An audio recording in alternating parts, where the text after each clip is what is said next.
Yo, what's up, guys? Welcome to the MLB Deeper Dive presented by Odd Shopper. You got a nice little 9-game slate tonight. Of course, slate should be a lot of fun, and that's pretty good for a Wednesday night. Got the perfect guy to help us break this down. Adam should my money share. Adam, how you doing, man? Doing pretty well. Feel good going into the slate. I can't do worse than I'm doing on the early slate, so makes me confident. Yeah, man. I don't know about the rest of you guys listening, but like I never can get to play those early slates because of being full-time employed. It sucks, man. But yeah, it sounds like I'm not missing out on much. Let us know if in the chat if you put the early slate. I'm kind of curious. It's like if you have a job and like you're working remote or something, like is it easy to sneak that hour in before a lack to get some limes? This one, it was a split slate too, so it was a lot of swapping, right? Yeah, it was a really annoying slate because it was like a split slate, but then also Oakland was one of the late teams, and so like their projected lineup is typically just picking names out of a hat, and It just so happened that we picked like 4 of the wrong names today, so I had to go through and like manually adjust all of that too. Oh my gosh, so, like what? Well, why did he play them, man? They're Oakland. Yeah, that's another good question. They're my highest owned team, which wasn't great. Then I had to manually adjust, which wasn't great. The most popular team on the slate has like 10 runs or something. So yeah, it just hasn't really been a good time. All right, well, I'll quit bugging you about this slate that clearly isn't going the best. Um, Guys, before we get into the game by game breakdown, if you could hit that thumbs up button and then also subscribe to the channel so you can keep up with all our shows. Got some really nice content tonight that's free on the site, the MLB ownership projections, the PGA golfer rankings, and then we have the night slate, the night owl on the site, which is 100% free. So it's kind of like our free trial of the product is you go to the night slate page and you can get all the tools for that one slate. So it's kind of a good way to check it out if you haven't already. All right. All right, let's see how many likes we got. We got 52. I feel like Josh Engelman would be making fun of us right now. So I much appreciate the thumbs up button. Thank you. All right, let's get into the games here. So the first game we got Toronto at Baltimore. Baltimore, they've been quite solid, man. Winning record this year so far, and I'm impressed. They're a dog in this game because they're facing the Blue Jays. Over under of 9, so some offense potential in this one. Let's start with the pitchers. Berrios for the Blue Jays versus Kremer for the Orioles. Are you looking at any pitching options here? I think Barrios looks okay. He's 7,300. Like he's been up and down this year. He's certainly had his share of games where he just gets blown up, but at 7,300, 21% strikeout percentage, 4.05 xFIP. He does have a track record of being a better strikeout pitcher than that as well. We do have a Coors Field game where the Cardinals are priced like they're playing somewhere else, but the Rockies are relatively expensive. You also have some other teams you can pay up to get to, whether that's Atlanta or the Dodgers. So I think potentially you do end up, looking to some value from Barrios. We have him projected for 13% ownership, 11% chance of being a top 2 pitcher. So I think that makes sense. I don't think he's like under-owned or drastically over-owned or anything. He just seems like he could potentially be a somewhat useful option. I think it's a lot more difficult to get the Dean Kramer. He just doesn't, like, he has a 17.5% strikeout percentage, 4.67 xFIP. Also clearly has a very difficult matchup with the Blue Jays, who not only are a productive offense, but also an offense that is difficult to strike out. So between the two, I think Barrios is the one that I would end up with some of. Looks like he's somewhat popular tonight. 7,300, 13% projected ownership for Berrios on DraftKings. Now the metrics here, I feel like are kind of unfavorable to pitchers. 80 degrees, 84% humidity, and then the Orioles lineup strikes out a little bit less than average. Does that talk you off him a little bit? Not really, because like I don't think he's great or anything anyway. It's more of just like a price point play where he's probably, $500 to $1,000 less than he should be. So I think it's more so like the lineups he ends up in, it's much more likely, like if you think about the way that they were built, that you just have a bunch of stuff you like and then Barrios fits in more so than that you're going in saying like, oh, I really want to get to Jose Barrios here and build around that. So like, yeah, there's negatives here, but I think that most lineups I would have him in, it's kind of just like he's the last piece in kind of guy. Cool. Yeah, that makes sense. Finish the rest of your lineup. You need that second SP and Berrios fits in. All right, let's go to the bats. So the Blue Jays, as usual, have a really solid lineup with a lot of power. The Orioles' power is also quite good today. So how are you feeling about these stacks? I like both sides here. Kramer, I think, is the more obvious spot to target just because he hasn't been as good as Barrios this year. He's a relative unknown. He was part of the Manny Machado trade where the Orioles got basically nobody of value somehow. So he's only struck out 12.7% of right-handed hitters this year with a 229 expected ISO. that's certainly not going to make you feel comfortable going up against a team that basically just has nothing but right-handed power throughout the lineup. 8 right-handed bats here, plus Raimel Tapia, Gurriel, Guerrero, Kirk, Hernandez, Bichette, Chapman. These guys all can do a lot of damage, and they're reasonably priced. Guerrero's at 6K on DraftKings, but nobody else in the lineup is above 4,800. So it's not that difficult to get to this team, and it looks like a good spot for them. On the other side, I think Berrios is the one that, I certainly would say Berrios has more talent than Kramer, but he has given up his share of just bad games this year. He does give up some power. 251 expected ISO to lefties, 193 to righties. And the Orioles really 1 through 4 and then 6 all have some power. Terrin Vavra projects as an above average hitter in terms of production. Not a great power hitter, but he's also 2K flat and hitting 5th. The Blue Jays also, I believe, don't have a lefty in their bullpen, so not really a pinch hit risk there with Vavra either. So I think 1 through 6 they look good, and then the bottom of the order, even Urias is fine. Odor isn't, but somehow just hits meaningful home runs sometimes. And then Mateo, even though he's not a good hitter overall, he does have power and speed. So for a 9th hole, shortstop, he actually has legitimate upside. Yeah, definitely. Now in the chat, we were getting some questions about the weather. So, Joe Colum said, you guys fading Baltimore games, still looking like they're Adam. I guess you're right there. What I'm seeing is it's probably going to be raining until 8 p.m. with the possibility of it raining later. And then I load up Dark Sky app, and that's like even bleaker. So this is making me worry about a potential rain out here. So what are the conditions like by you? So right now it's cloudy. It was starting to thunder kind of as we started the show. It looks like there's a ton of storms coming through DC right now, and I think maybe moving this way.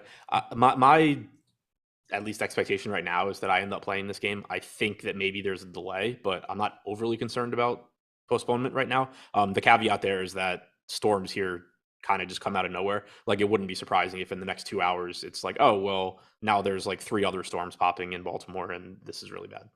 Yeah, this is one to keep an eye on. So, like, if I'd say the median outcome is it plays after a delay, but in my experience playing MLB, it's like the forecast can get better or it can get worse. Like, there's some variance between what it looks like now and it looks like 2 hours from now. So, this is one to keep an eye on. And I put it as a 25% chance risk of postponement for now. So we'll keep an eye on that heading up to lock. All right, next game we got Miami at Philadelphia. Alcantara versus Syndergaard. Alcantara, he's been having a fantastic year, but the strikeouts aren't that great for the price tag. He's 10.3K on DraftKings, 11.2 on FanDuel. What do you think? So one good thing about him is that he goes extremely deep into games. He's almost always going to give you over 100 pitches. It's a park downgrade for him, but there are strikeouts in Philadelphia's lineup as well. The thing that sort of makes him a little bit less appealing on this slate is that you also have Justin Verlander. And so you have another top-end pitcher that is going to have a pretty long leash. He doesn't throw 100 pitches as frequently as Alcantara does, but he's still typically going to go deep into games. He has a slightly higher strikeout percentage at 25.5%. So having to balance those two guys against each other makes it a little bit more difficult. But right now, $200 price difference on DraftKings. We have Alcantara with a 22% chance of being a top 2 pitcher. We have Verlander at 33%, but we have Alcantara at 30% ownership and Verlander at 60%. So this is a spot where, even though I clearly think Verlander is a good play, and we'll talk about him more, when you're just looking at those two pitchers compared to each other, while Verlander's the better play, he's projected 1.5 times is likely to be a top 2 pitcher, but getting twice the ownership. On FanDuel, you're kind of seeing the same thing, where Verlander's got a 12.5% chance of being the top scoring pitcher. Alcantara's at 10.7%. But Verlander's getting 4 times the ownership. So if the ownership is going to look like that, even though I do think Verlander is the better option, I think it's pretty easy in tournaments to make a case to get to Alcantara a little bit more, just because that ownership gap probably isn't quite warranted. Yeah, definitely. Yeah, the ownership of Alcantara is actually pretty high now that I'm looking at it at 29%. I hope to find better ways to spend my salary than going for him, because it's not like Philadelphia is a weak team. It's like Alcantara's a 115 underdog. On the other side, Syndergaard, he's not quite as good as he used to be. It looks like from his metrics, he strikes out a significantly lower number of guys than your average pitcher, except just around league average. So Syndergaard, um, he's he does look like a decent option compared to the guys we've seen so far. What are you doing with him? I think he's a decent option, but I am concerned about the ownership there because he's another one where like there are a lot of pitchers that are comparable to him in terms of top two pitcher percentage. You kind of have Verlander and Alcantara at the top, kind of in their own tiers, and then you just get a bunch of guys lumped together. Like there's 7 pitchers on DraftKings right now with between an 11% and a 16% chance of being top two pitchers. Syndergaard's second in ownership amongst those guys at 27%, 14.5% chance of being a top two value. But like, for example, you just have other guys you can pivot to, like Aaron Savali or even like Jose Barrios, who's getting half the ownership. So I just don't think that Syndergaard, this version of Syndergaard, is good enough, even though it is a good matchup against Miami. I don't think it's good enough that I really just want to be getting there if he's going to be 25, 30% owned and I have other options. You know, he's got an 18% strikeout percentage this year, 4.26 xFIP. And you have to keep in mind that if guys get on base, they're moving up. Like it's really easy for him to get unlucky in the way he gives up runs, because if he just gets a couple ground balls, they get into the outfield, those guys are stealing second base, then they're scoring on the next single. It's just, and he doesn't have that strikeout stuff to make up for it anymore either. So I just always think he's a really risky option when he's popular, just because of the lack of strikeout stuff these days. Yeah, I agree. The ownership's a little bit concerning there. Miami's lineup too, it's not good, but it's not like horrible. It looks around the league average, I guess. So when it comes to weather conditions, 86 degrees in Philadelphia today. That's lines towards hitters. So let's go to the stacks. The top stack marks aren't good on these teams. Both are around 2% on DraftKings and 4% on FanDuel. How are you feeling about these guys? I think it's pretty difficult to like the stacks here. You know, Alcantara is certainly a good pitcher. Syndergaard is not, but does do a pretty good job limiting power. Miami's offense isn't great. I do individually, I like JJ Bleday at 2,200. This is one of the top hitting prospects for Miami, former Vanderbilt star, first round pick. He's hit well through the minors. And again, only 2,200. So I think he looks good. And then you do always get a little bit of added upside from Miami just because they can, well, from Miami against Syndergaard, just because they can run. And it is a park upgrade for them. But that being said, as a whole, their lineup is not very good. We have them with a 2% chance of being the top stack, 2% projected ownership. So I think it's more likely that I just sort of get to them individually here and there, but particularly JJ Bleday hitting cleanup. Fine. All right, let's move on to the next game. But I do want to mention that we got NFL preseason on the site. Now, NFL preseason is one where you got to follow all the news. And that's why it's really important to follow the experts. On Stokastic, we have Matt Gajewski, who's doing the legwork. He posted all of his depth charts for every team on the site already. That is part of the package. And he's updating the projections, accounting for all these playing time news reports that we get. And you can get it all for $1 right now for the first week using the promo code preseason. So preseason, I think, is a good chance to make money, because the way you make money in DFS is through other guys making mistakes. Very easy to make mistakes in the preseason. So I definitely recommend trying it out, seeing if you guys can win some tournaments, and use that promo code preseason to make it like nearly free to try it out. So mad props to Matt Gajewski for doing all the legwork on getting us those projections. All right. Cleveland at Detroit's our next game. Now, oh my gosh, like yesterday, Shane Bieber could not be stopped, which was kind of problematic because I was under the field. Yeah, so today Cleveland's a 170 favorite. They got Aaron Savale pitching. He's actually not popular, but he's not the greatest pitcher either. He has a 21% K rate. What are you doing with Savale? So I really like him in tournaments right now. I mentioned him a second ago when we were talking about Syndergaard, just as I think one of the natural pivots where we have him fifth in top 2 percentage, but getting basically half the ownership of Syndergaard with a better chance of being a top 2 value at $1,400 less expensive. And while he's not a great pitcher, he has a 21.7% strikeout percentage, which is 3 points higher than Syndergaard. 4.11 xFIP is better than Syndergaard. And he's got a great matchup against the Tigers, too. So it's not like it's not like Syndergaard's in a substantially better spot or anything like that. I don't really understand why Savali's not getting more ownership relative to Syndergaard. I think they should be a lot closer in ownership. And as a result, I really like getting to Savali. And then also, we haven't talked about him yet, but Madison Bumgarner in that price range is also pulling ownership close to Syndergaard. So you kind of have Savali just being the one left out when it's kind of just 3 mediocre pitchers and really difficult, I think, to confidently choose between them. I'll take the lowest owned one that also happens to be the least expensive. Yeah, I agree. I think that I'm not really seeing why Savali is so low on. So going to the pitch counts, Savali, let's see, he hasn't pitched in 28 days. So is that because he got called up from AAA? I can't. He was on the injured list. Okay, that explains it. So that does. I must have had him out of my frame there. All right. Okay, so he's averaged about 20 batters per start.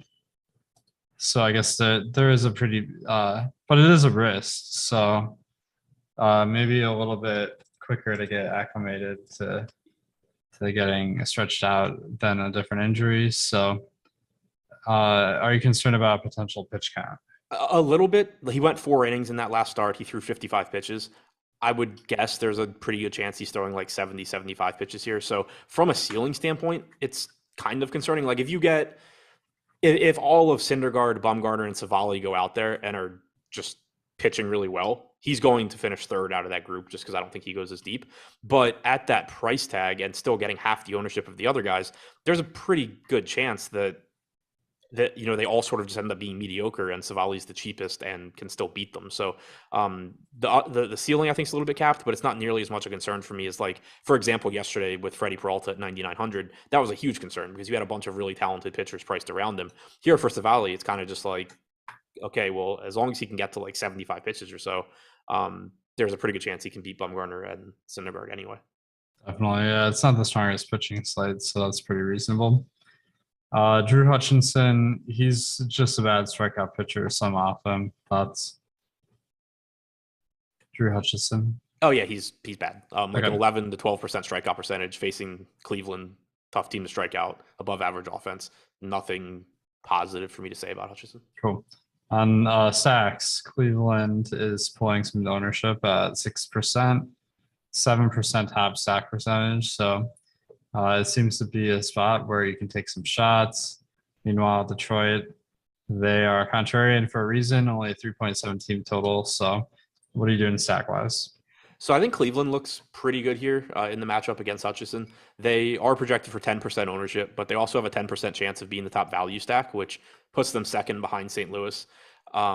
It's clearly a good spot against Hutchinson. Jose Ramirez is always going to be one of the top third base options. But then you also get, you still get a cheap Nolan Jones. You have Will Benson at 2K flat, hitting 6 and 7. Josh Naylor at 4K has some power. Rosario has some upside. So it's difficult to, compare them to the Cardinals in terms of chances of success. But amongst the non-Coors Field teams, they actually have the second highest top stack percentage and pretty far and away the top value percentage. So I think they look pretty good. Agreed. For some reason, the name Will Benson, like, have you seen I Still Know What You did last summer? Maybe at some point. I've definitely heard of it. Not sure if you haven't seen this movie, I'm gonna spoil it. So mute yourself if you haven't seen this. But okay, so there's this plot twist, or sorry, mute me. There's a plot twist where in the last part of the movie is like you didn't figure it out. It's like Benson, like Ben's son. I think the guy's name was Will Benson in the movie too. Like, it was probably one of the most cringy plot twists of all time. So let me know in chat if you've seen that movie Still What He Did Last Summer and you remember this. But actually, like, now that I'm looking, he only has 12 plate appearances so far this year, but he's projected to have like pretty good power, and he's only 2K. So he really stands out as a great play as a one-off or in a stack. Yeah, when he But first came up, I don't remember who I was doing the show with, but we couldn't quite figure out why he's not ranked higher as a prospect. Former first round pick in 2016. He's only 24. He projects to have power. He this year at AAA had a 244 ISO, 154 WRC plus. Last year, the bulk of his time was at AA, where he had a 131 WRC plus and 248 ISO. He's certainly not a 2K hitter. Like, even if he's a below average major league hitter in terms of production, there's power there and some sort of pedigree. So certainly shouldn't be 2K, and especially against Drew Hutchison. definitely. Let's move on to the next game. We got Atlanta at Boston. Should be some nice offense in this game. Over a 5-team total for Atlanta. On these course slates, anyone from a team that usually would be super chalky gets a little bit less ownership. So aside from Acuna, no one's cracking 10% on DraftKings at Atlanta. Let's start with the pitchers. Sorry, I kind of jumped the gun here. Kyle Wright, like maybe a really fringe play. I don't really see it though. Do you see anything pitcher wise? I think it's tough to want to get a lot of him. I do think he's going under owned, but he's also just a relatively low probability to be a top 2 pitcher. I mentioned him for FanDuel in my tournament plays video just because Verlander was pulling so much ownership, and then Wright was just getting none, and Wright was a little bit less expensive. But the issue on DraftKings, in addition to the fact that he's facing Boston, which isn't a great matchup, he's just really close in price to Verlander and Alcantara, who certainly project better. At the same time, we do have him going just wildly under owned. I think it's just gonna be difficult to really prioritize him just because he projects so far behind those other guys in terms of median projection. Definitely. As far as stacks, so Atlanta, they're one of the top stacks today. 8% chance of being the highest scoring stack. How are you feeling about the Braves? I think that it's a good team to get to in tournaments. Nick Pivetta is an okay pitcher, 22.5% strikeout percentage, 4.2 xFIP, but he does have some home run issues, and really he always has. 1.24 home runs allowed per 9 innings so far this season, 165 expected ISO to lefties, 180 to righties. And Atlanta's just a team that has tons of power throughout their lineup. And in addition to that, they're not that expensive. Ronald Acuna should just never be $4,900. That's a misprice for him. Dansby Swanson, sub 5K. The only hitter in this lineup on DraftKings above 5K is Austin Riley, who fully deserves it. And then, as you go down the lineup, it just gets pretty inexpensive as well, with Rosario 3K hitting 6th, Ozuna 3,100 hitting 7th. So, like you said, you're just going to get so much ownership going to Coors Field here that it does make Atlanta look pretty good as one of the most productive offenses on the slate, getting, 1/3 the ownership of St. Louis. Nice. Yeah, I like it. And it's a good point with Acuna. I just noticed that his stolen bases this year are off the charts. 24 stolen bases and 340 plate appearances. So that gives you a lot of floor because he doesn't have to get those extra bases to put up a big number here. On the Boston side, the matchup, Kyle Wright's been significantly above average this year, so it's not a great matchup. Only 70 degrees in Boston, but it is a great batter's park. What do you think?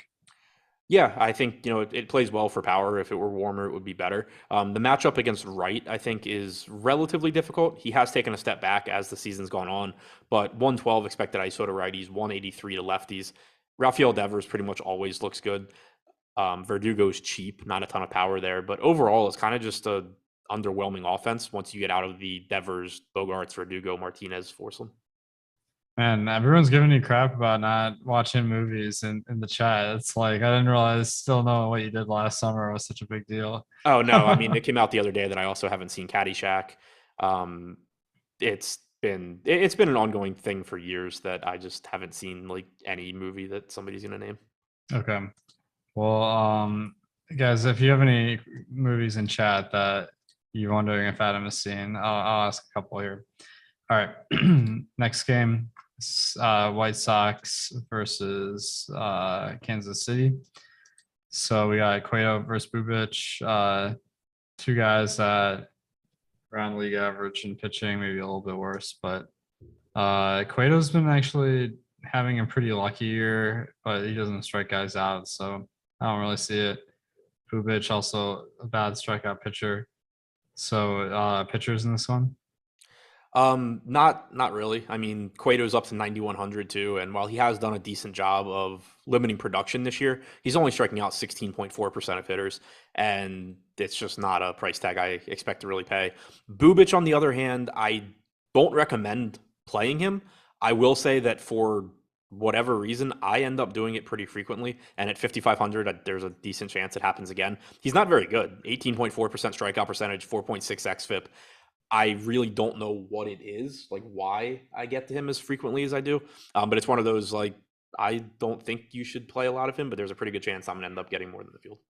Yeah, I could see it. I mean, 5,500 is pretty cheap, and he seems like he should be playable. So, let's see.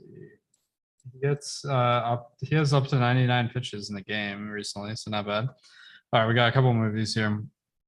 The Friday trilogy. I think that's the Ice Cube movies. Have you seen Friday? I've definitely seen the first one. Not sure if I've seen all of them. Okay. And then we had Hateful Eight. I haven't seen that one. Have you? I don't know if I've even heard of that one. I think it's more recent. Is that Tarantino? I can't remember. Okay, yeah, I mean, I haven't seen anything recent. Tyler's is giving us the affirmative here. All right. So on the bad side, it looks like the White Sox are looking like a possible leverage stack at only 4% ownership, but 6% top stack. They have a 5-team total, so it seems like this matchup versus Bubic, Vegas is kind of giving the White Sox some credit to be a candidate to blow up, and they have an 86 degree temperature in Kansas City today. So it's kind of leading me to White Sox. What are you thinking? Yeah, I agree. For the 100th show in a row, I was looking at the FanDuel top stacks tool and couldn't find them. But on DraftKings, 3% projected ownership, 6% top stack percentage. And yeah, like I said, maybe I'll get the Bubic because of the price tag, but I don't think he's particularly good. 169 expected ISO to righties this year, 21.5% strikeout percentage. You have a cheap Josh Harrison as a second base option leading off. Robert's good. Jimenez has struggled this year, but he has tons of power. Abreu's good. Vaughn's got power. Moncada, Grandal, like this becoming a pretty deep lineup as this team gets healthier. 4.6 implied run total. The ballpark isn't great for hitting, but it is 84 degrees, so at least it's relatively warm there. I think the White Sox are another team that's just going a bit under-owned because they're not in cores. Agreed. That looks like a pretty nice spot to target the White Sox. They'd probably be one of my single entry teams based on what I'm seeing here. On the other side, Kansas City, they have a 3% top stack percentage, 5% ownership. So a little bit overowned. It's mostly because they're so freaking cheap. Vinny Pasquantino is 2.1K at cleanup. Their lineup, man, it's got a lot of rookies, 5 of them. So a really up and coming squad here. What do you think today?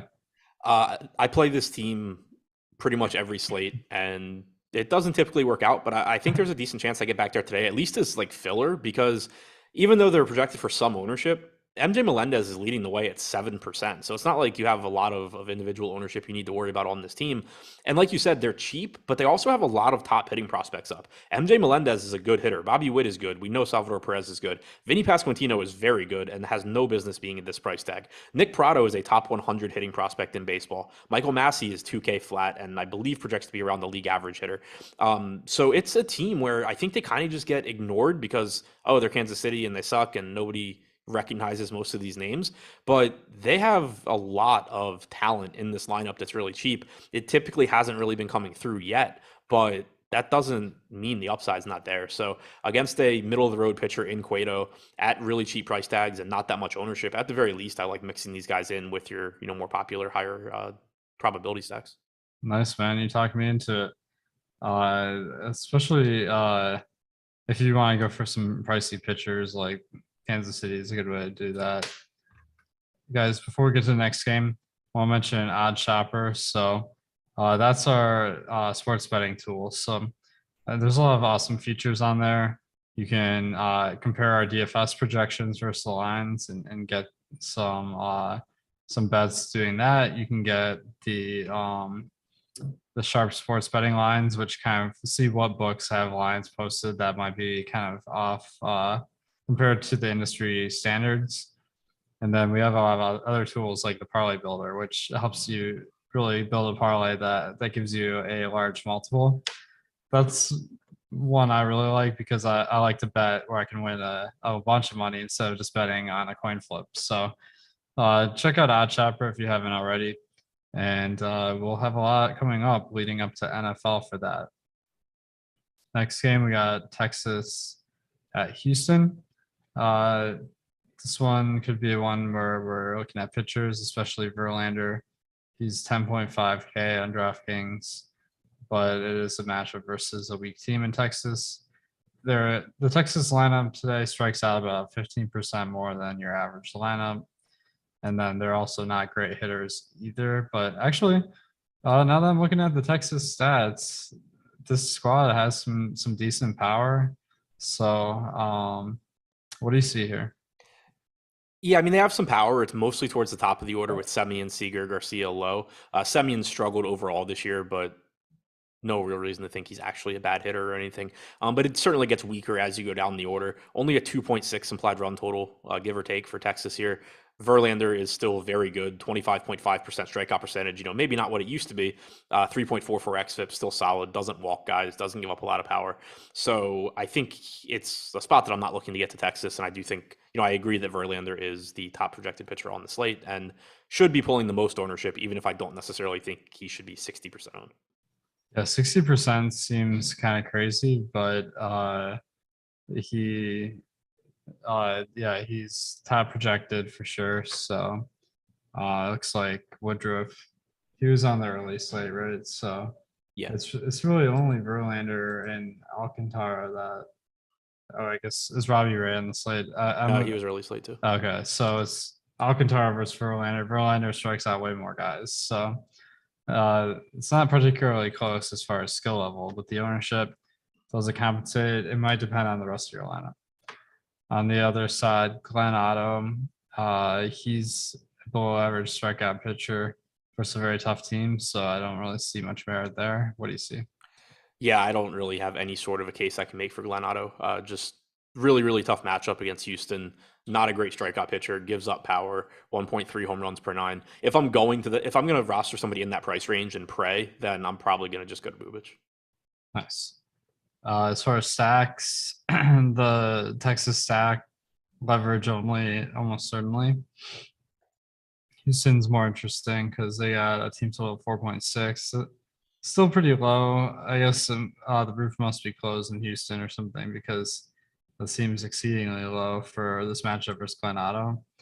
But they got talented players, no doubt. So do you have any interest in the Houston stack? Yeah, I pretty much always do. I really wish they would keep Trey Mancini in the lineup. Like, he fits so well in this park and then just doesn't play. Kind of frustrating from a DFS standpoint, but you still get plenty of power here against a pitcher in Otto that isn't very good at limiting it. 219 expected ISO to lefties, 189 to righties. Sets up very well for Alvarez, Bregman, Tucker in the middle of the order, not to mention guys like Altuve and Pena. So 5% projected ownership coming to Houston. They are expensive, but there is some mid-range pitching that you can get to on this slate that allows you to fit them in as well. Not to mention, like, you could certainly just go to like a Houston, Kansas City, double stack and save money that way as well. All right. So the Tigers lineup came out. It has this guy, Kerry Carpenter, in it. And I'm trying to look this guy up pretty quick. Do you have any insight into who Kerry Carpenter is? For Detroit? Tigers? No, I do not. I've never heard that name. It looks like his power must be really good because the ISO projection in the projection models is 210. I guess he's been at 314 ISO and AAA this year, 342 in AA. So really good power hitter. Yeah, plate discipline numbers at AAA were really good this year too. 12% walk percentage, 12% strikeout percentage. Doubled his walk percentage going from AA to AAA. Cut his strikeout percentage more than in half and still maintain the 314 ISO. That is really promising. The only problem I think is he doesn't have a slate, or he's not on the slate. So it's a minus for Savali though, most likely. Okay. That's something to consider. So and pretty also interesting. Start playing this guy when he gets a salary. Yeah, it kind of sucks that he's not in the player pool today because he seems like someone that we'd want to play. All right. Okay, back to okay, yeah, Houston, I think definitely high upside. The points per dollar isn't great, and then the fact they're a home team that always knocks them down a little bit. So not my preferred stacked target today, but certainly not a bad one. Yeah, just I think a high upside stack that probably not going to be my highest owned, but certainly like getting there.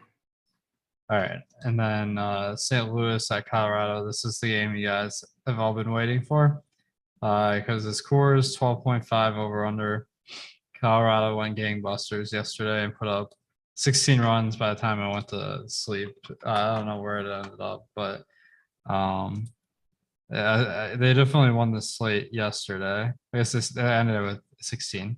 So, and then St. Louis, they kind of put up a dud with only 5 runs, but their team total is 7.5 today. So there's really a ton of offensive potential here. What are you doing?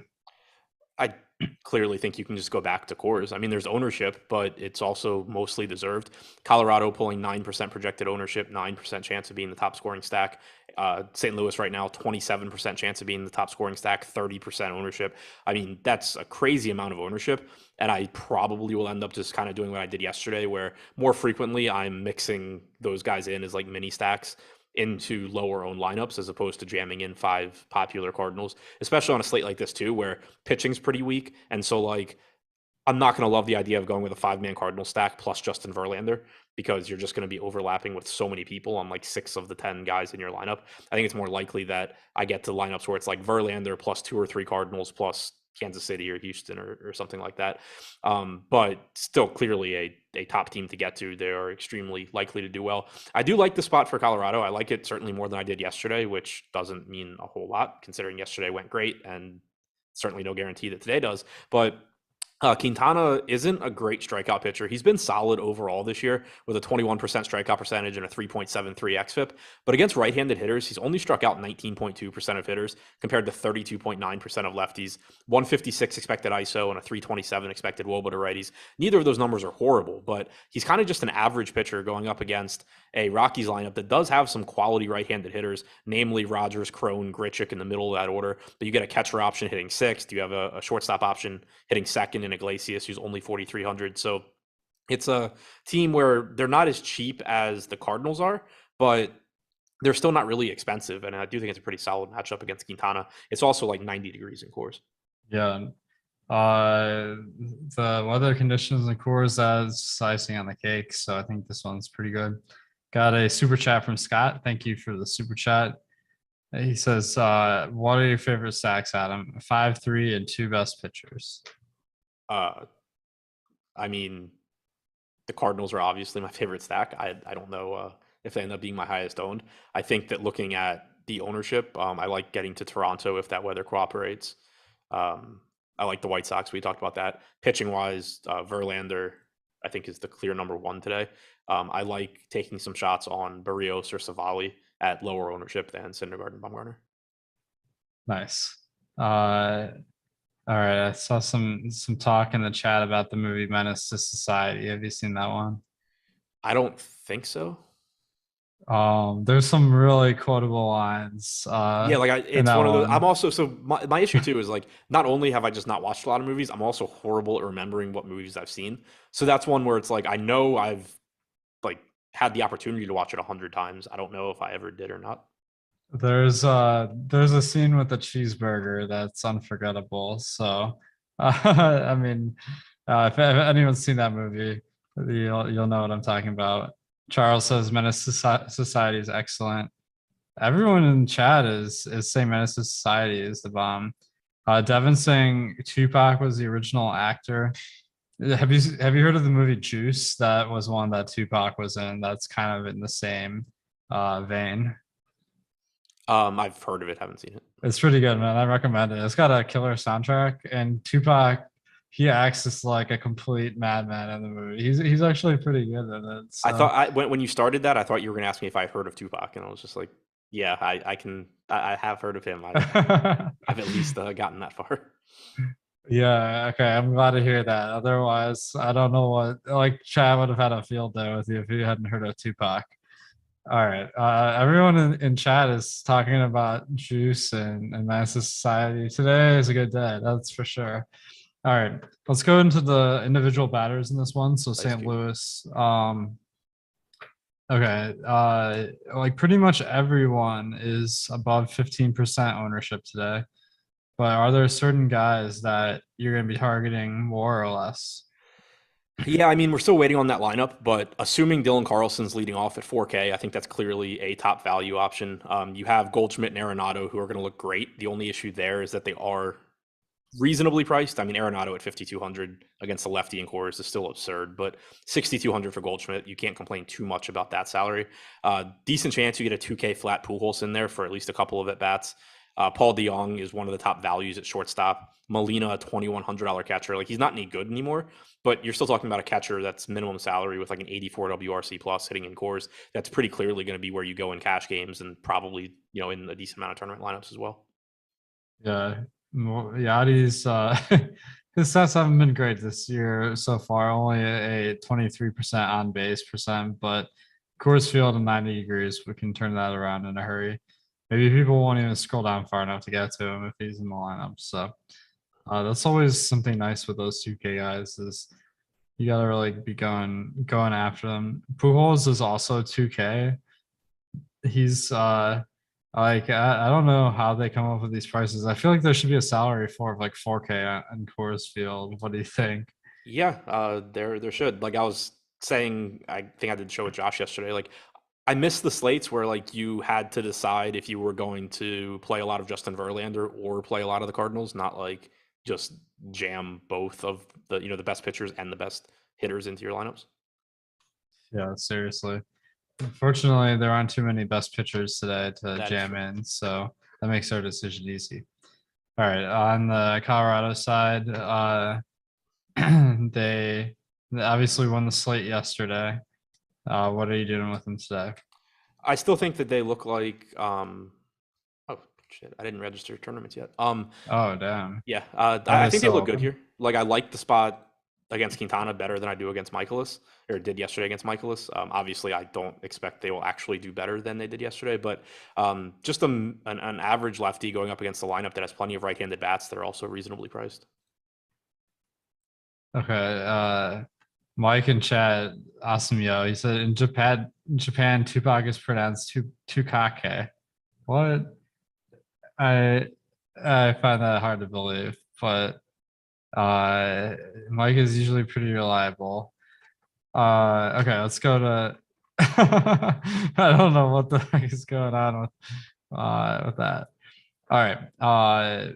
Eric says Goldie and Arenado have only 8.5 fantasy score on prize picks today. So that's a nice line potentially. All right. Um, guys, our job here at Stokastic is to help you guys win more money with your DFS lineups and sports betting, of course. But for DFS, Stokastic Plus is our suite of tools. So you can use all these tools like the top stacks, the top pitchers, projections, ownership, and then also our premium Discord where you can talk with some of the guys who are avid DFS players as well. You can get if you're not already a member of the site, you can use the promo code MLBDD for MLB Deeper Dive for 50% off your first week of any weekly package. Plus, if you like the shows that me and Adam are doing, if we get some signups here, then that will just give us more support to keep doing these. Because yeah, hopefully you like seeing us on the screen. So use that promo code MLBDD. Much appreciated, and hopefully we get some winners and let us know if you do. All right, last two games. Pittsburgh at Arizona, only a 8 over under in this one. Mitch Keller versus Mad Bum. Mad Bum, I feel like every other year he's good, and this is one of the bad years where I guess he only has a 4 ERA, but his xFIP's 4.8, only strikes out 16% of guys. But it's still Pittsburgh. It's Pittsburgh, so he's actually not a bad DFS play today. What are you Yeah. seeing? Yeah, I agree. I mean, he's cheap. He's still a major league pitcher facing the Pirates. So, yeah, he's not very good. He has a 15.8% strikeout percentage and a 4.8 xFIP, but the Pirates aren't very good either.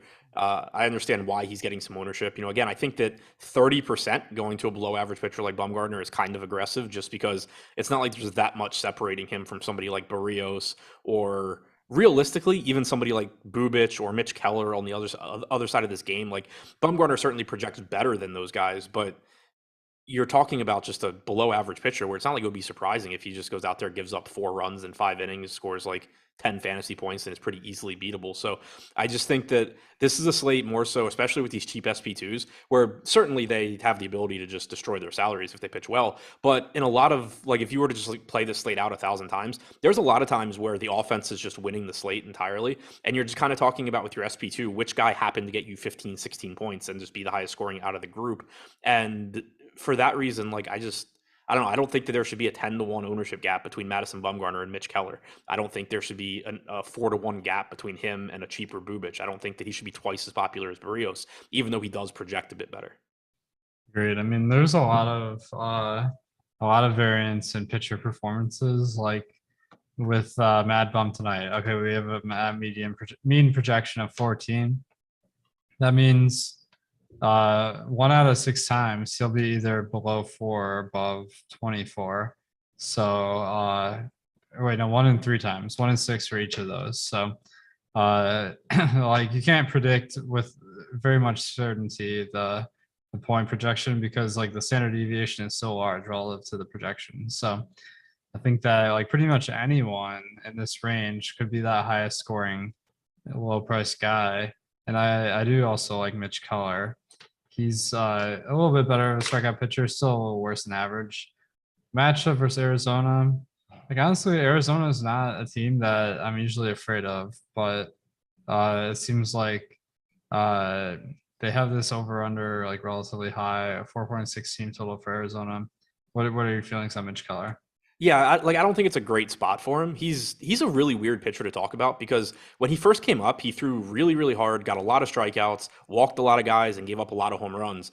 Now he doesn't get a lot of strikeouts, but he's giving up less than 1 home run per 9 innings. He has a 3.99 xFIP. He's only walking 8% of guys. So it's kind of like he's somebody that I think once he gets out of Pittsburgh, you're going to see him be like a really, really good starting pitcher, kind of like we've seen with a ton of other guys. But for right now, it kind of seems like instead of taking his talent and figuring out how to make him really good, the Pirates were just like, oh, well, what if you just don't strike guys out and as a result don't give up home runs? And so like from a DFS standpoint, he kind of took a step back, at least in terms of upside, but he's still been a solid starter. Like across the board, his stats are better than Madison Bumgarner's. And the matchup against the Diamondbacks, I don't think is as favorable as the one against the Pirates. But like you were saying, it's not like it's a horrible matchup either. One thing that does kind of stand out is that you do have a predominantly left-handed lineup for Arizona. 6 lefties in the starting lineup, including 4 in the top 5. Keller has only struck out 15.5% of lefties compared to 22% of righties this year, but he still held them to a 311 expected WOBA and a 127 expected ISO. So I think it's just, kind of like you were explaining before with, standard deviation on pitchers and everything. From a median standpoint, Keller certainly I think is behind Bumgarner. He's behind Syndergaard, but he's just going to beat them often enough where he should be more than 3% owned. Agreed. Yeah, 3% sounds quite like way too low. Now, as far as batters in this game, the top stack percentage of both teams isn't anything exciting, especially on a slate with numerous teams above 5 projected runs. But are you going to be taking any shots here? Probably not. I think there's some value in the Arizona lineup. And like you said, they do have a respectable implied run total. Alec Thomas at 3,700 looks pretty good. Kettle Marte is always a good option. Christian Walker's got a ton of power. Jake McCarthy's leading off at 3,100, so that's another value bet. So I do think maybe you get to a little bit of Arizona from a value standpoint, but they're also getting probably the ownership they deserve, if not a little bit more. On the Pittsburgh side, kind of the same thing. Like Kevin Newman's really cheap. Brian Reynolds is good. Michael Chavis is 2K flat. I'm assuming he'll be in the lineup again after homering twice yesterday. I don't hate getting to them as value, but I think I probably end up using Kansas City a bit more. Nice. Yeah, it looks like these guys aren't bad values, like you're saying. So certainly reasonable to take some shots on. Just getting a little drowned out today. All right, we got the St. Louis lineup here, so we'll circle back after this last game, Minnesota at LA. Sonny Gray versus Ryan Pepois. Ryan Pepois, 10.3K on DraftKings. What the heck is going on here? But it does look like he's quite good at pitching, but I don't know if he's playable. What do you think? Yeah, I mean, I think he's pretty good. I was actually going back earlier in the show. I was trying to figure out how deep I expect him to go into the game, and then I got sidetracked. But 4 starts this year, only averaging about 4 innings per start with the Dodgers. At AAA, 15 games, 15 total games, 13 games started, 75 and a third innings pitched. He strikes guys out. He's got a 30.8% strikeout percentage at AAA, 26.8% in the majors, but he's priced the same as Sandy Alcantara and Justin Verlander, so it makes things really difficult. Agreed. That price it's kind of came out of nowhere. So on FanDuel is 6,200. If you really want to play him, on play on FanDuel. You said 6,300? 6,200 on FanDuel. Yeah, I mean that's good. For what it's worth, his most recent start at AAA was on July 31st, so like 10, 11 days ago. He went 7 innings there. He went 7 innings the start before that, faced 24 and 26 batters. So he is relatively stretched out. It's on FanDuel, I think he's a really good play. Yeah, and okay, so the Twins matchup that that's like a negative, right? So and it's a little bit hot in LA at 84 degrees. So I'm still only getting him as like a reasonable play on FanDuel. Nothing to write home about necessarily. But I guess it depends. Yeah, I have him at 82 pitches. So but certainly a great talent. I think you should take some shots. Just do it on FanDuel. Yeah, and I'll clarify. Like when I said really good play, I think he's really underpriced at 6,200. You're still rostering one pitcher. You still have Justin Verlander on the slate. You have Alcantara. Like you have some other solid pitchers. So like relatively within the context of just I think he's definitely underpriced at 6,200. Like his true price tag I think should be somewhere between where FanDuel has him and where DraftKings has him. Yeah, definitely. That's like at every price except those. So all right, Slatebreaker said knowing Juice and liking the soundtrack is enough reason for me to buy a Stokastic subscription. All right, so it sounds like our street credibility is going up after this show. Yeah, at least yours. I haven't seen it. All right, stacks here. LA is 84 degrees today, so it's on the higher end for Dodgers games. LA Dodgers have a 5.3 team total, so that's pretty good. Are you going to take some shots? Yeah, and it's going to pain me because I love Sonny Gray as a pitcher, but this is just a case where there's nothing about Sonny Gray that I'm going to point to and say like, oh, I think this is, why he struggles and the Dodgers do well. It's purely just playing on the Dodgers talent. They have a 5.2 implied run total. They're the most productive offense on this slate in terms of overall this season. Obviously, they're not the highest implied run total because you have cores, but there's just so much talent in this lineup. And because they're not exactly cheap and you do have the cores game, you're just not going to get much ownership going here. So kind of the same thing as last night where, I think Sonny Gray is a better pitcher than Joe Ryan, who they faced last night, but it was the same idea where it's just if I can play Mookie Betts and Freddie Freeman and Trey Turner and Will Smith and Max Muncy at low ownership, I'm going to do it a lot. Definitely. Yeah, it seems like the ownership here is exceedingly low. So it is because these guys are expensive on a slate where you can get a lot better value, but might be a situation where the correlation can trump the price because it's not like they're so overpriced. So kind of like the Dodgers today. What about the Twins? You see anything on the Twins? I think they're a little bit more difficult to get to. As we said, Pepio looks like a good pitcher, but you also don't have Byron Buxton in the lineup. So that's somebody that normally I would get a lot of. It does make the lineup a little bit less expensive, but there's just not much that really stands out that I would want to get to. I think it's more likely that I either go cheaper to teams like Kansas City, and then, I could potentially play Alcantara with Verlander, or, I could get really good one-offs around Kansas City, or I go the opposite approach where, maybe I'm playing two of the Syndergaard, Berrios, Bumgarner, Keller type guys and getting up to like Houston and the Dodgers or something like that and hoping to out hit cores. I don't think it's very likely that I just grab a Minnesota team that's priced similarly to the Cardinals and say like, oh, well, Hopefully they make up the 4 runs in implied run total or whatever it is. Definitely. Yes, I think that Minnesota probably a little bit contrarian today, but he takes some shots. All right, we got a couple minutes left. Going back to St. Louis, their lineup came out almost exactly like the projected lineup, so that didn't really change much. Do you see anything? Nope, I think that's exactly what I'd expected. Okay, so I think we're good there. For anybody interested about Baltimore, it is currently pouring at my place now, which is like 2 miles from Camden Yards, but still an hour before first pitch, so don't really know what that means. Yeah, let's do a radar look real quick. So I got the radar up. Super heavy storm right now in the city. So that must be what you're seeing here. And then it's trending in the direction of being a long delay, I think. So I'm probably gonna increase our chance of a postponement here. What you can do, what I like to do is I'll go to weather.com radar, and they have like this future view. So right now it looks like it could be raining until 9 p.m. Most likely. So that's usually my threshold of like, if it rains till 9 p.m., the chance of them wanting to start a game at 9 p.m. and play all the way till midnight, that's pretty iffy in my opinion. So when you go to the actual weather models too, it looks like they have a forecast 30% chance of rain at 9 p.m. So if it looks like it's getting worse in the forecast to me, but I'm gonna raise our postpone chance here because I just pretty worried about this one. But that's a chance to profit if it does get postponed. Hopefully, Adam, you stay safe from the storm. But otherwise, we'll be rooting for the storm. All right, guys. Hope we gave you some good ideas for your lamps tonight.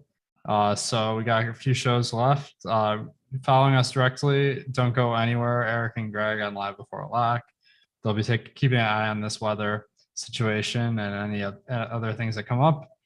I'm doing a PGA draft video on the Best Ball channel at 7 p.m. Eastern, right after MLB Lock. We're doing an underdog Pup Cup draft, and that's locking tomorrow, so that'll be a fun one. And then we got the PGA Live Before Lock. This week's contests are pretty good because this is the start of the playoffs, so make sure to check out the Live Before Lock. Guys, thanks for tuning in. Good luck tonight, and stay tuned for Live Before Lock.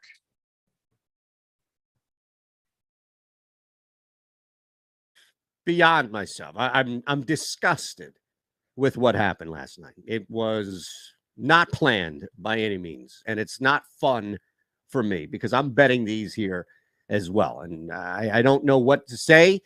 I feel bad when we go 1-2. I feel bad when we go 2-1. So to be swept off the board like that, punched in the gut, and I know exactly what happened.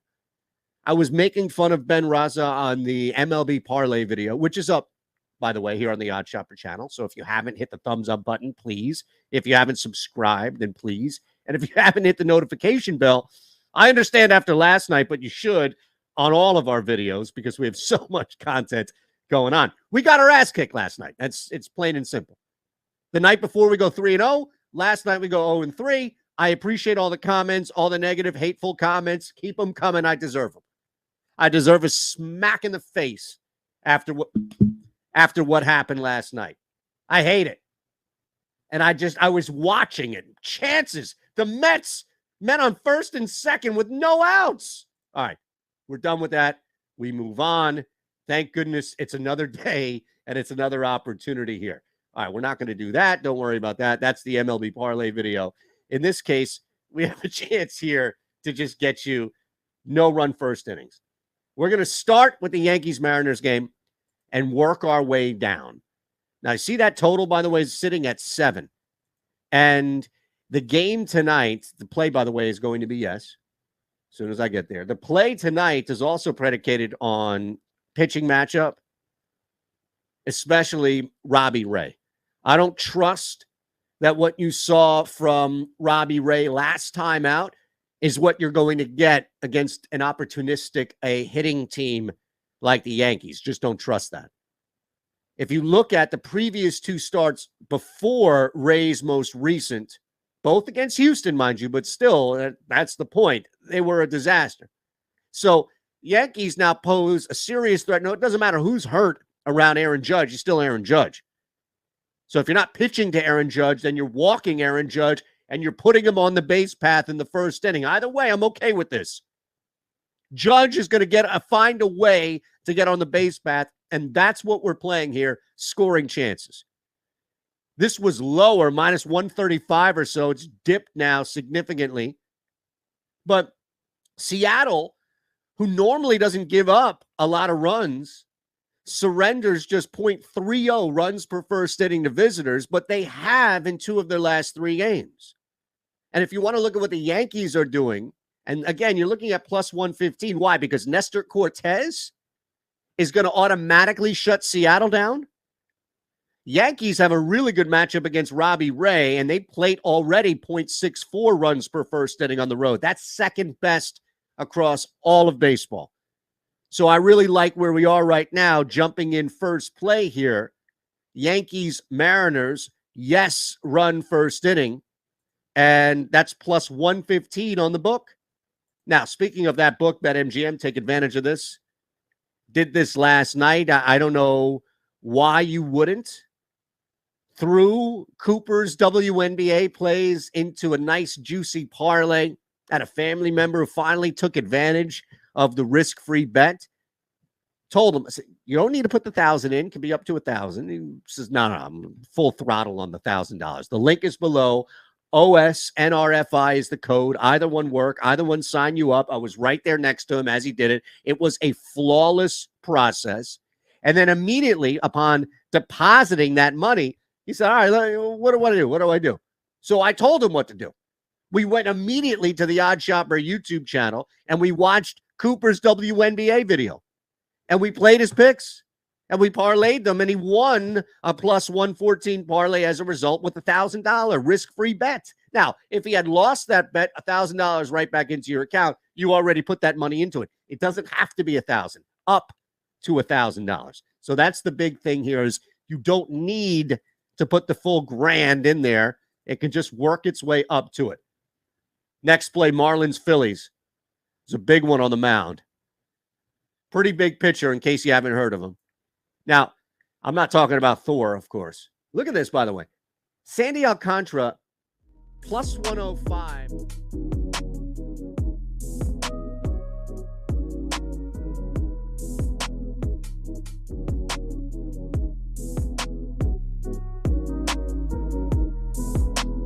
I got all my lineups updated already. Did we get every lineup already?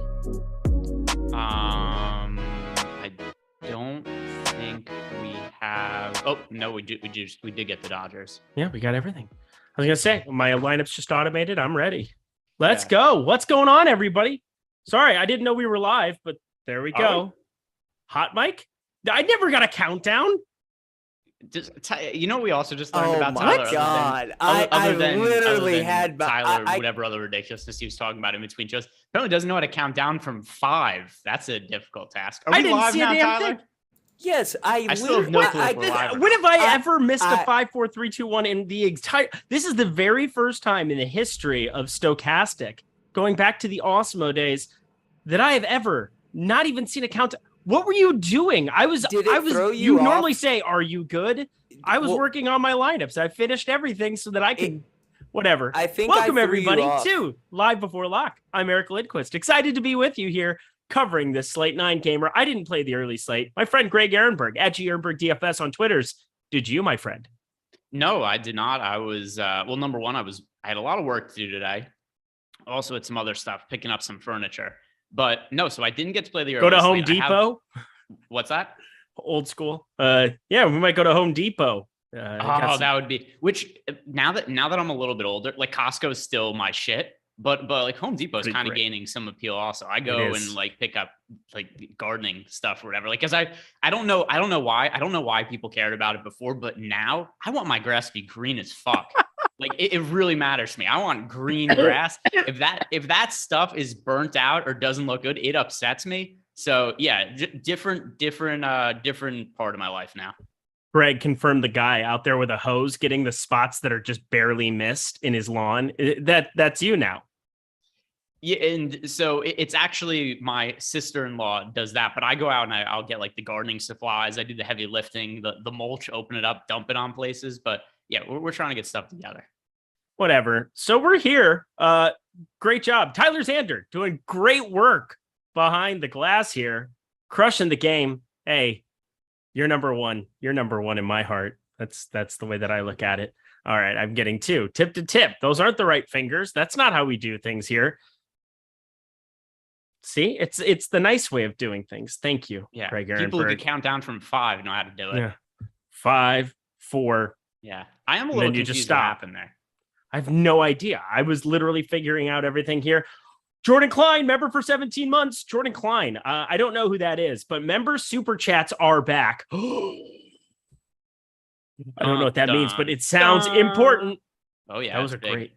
It's big. I think you might be getting some cool badges. We don't need those stinking badges. Yes, we do. We need badges, and we've got them for you. It's going to be great. But hit that like button. What did the boss man do before me? I should probably pull up our stream, shouldn't I? I should probably do that. I X'd out of it. Do you leave? I think I've asked this before. You leave the stream on during shows? I do. I It's just easier to have the chat in the corner. And on an iPad, you can do some different stuff. And then I've got my MacBook, and then I've got everything else. It works for me. It's what works for me, Greg Ehrenberg. Yeah, I just don't want to have a million things running on my computer at the same time when I already have lineups being built. So I don't. I just have I pop out the chat, and that's what I look at. I've kind of wised up and only played one site a day for like the last month. Back when I was doing 3 sites, I was playing DK, FanDuel, Yahoo, and trying to host a show. Not gonna lie, probably not the greatest idea I've ever had. ROI took a hit. We made some adjustments. We're back on track. So that's what it is. Malakar, I have been here longer than this, 17 months. Yes, you have, you beautiful soul. Orton's neckbeard, it means this. So that's what it means. Thank you. Good to know. Red Skittles, member for 5 months. Cobb. It just says Cobb. It was painful. Yesterday, he was pitching so good. Get into that 5th inning. He had 19 and a half or 20 and a half. No, he had 22 and a half or something. And then gave up 3 runs, 2 of which when he got pulled. So he didn't even get a chance to protect himself. That was the 6th inning that happened. It was painful. Serviceable though. We finished with, what was it, like 16 something fantasy points, somewhere around there. I don't remember the exact number, but it was about that. He was good. Aaron Judge. Let's go, Prize Picks. Let's go. Did he homer? Oh, he sure did. He does every day. Yeah.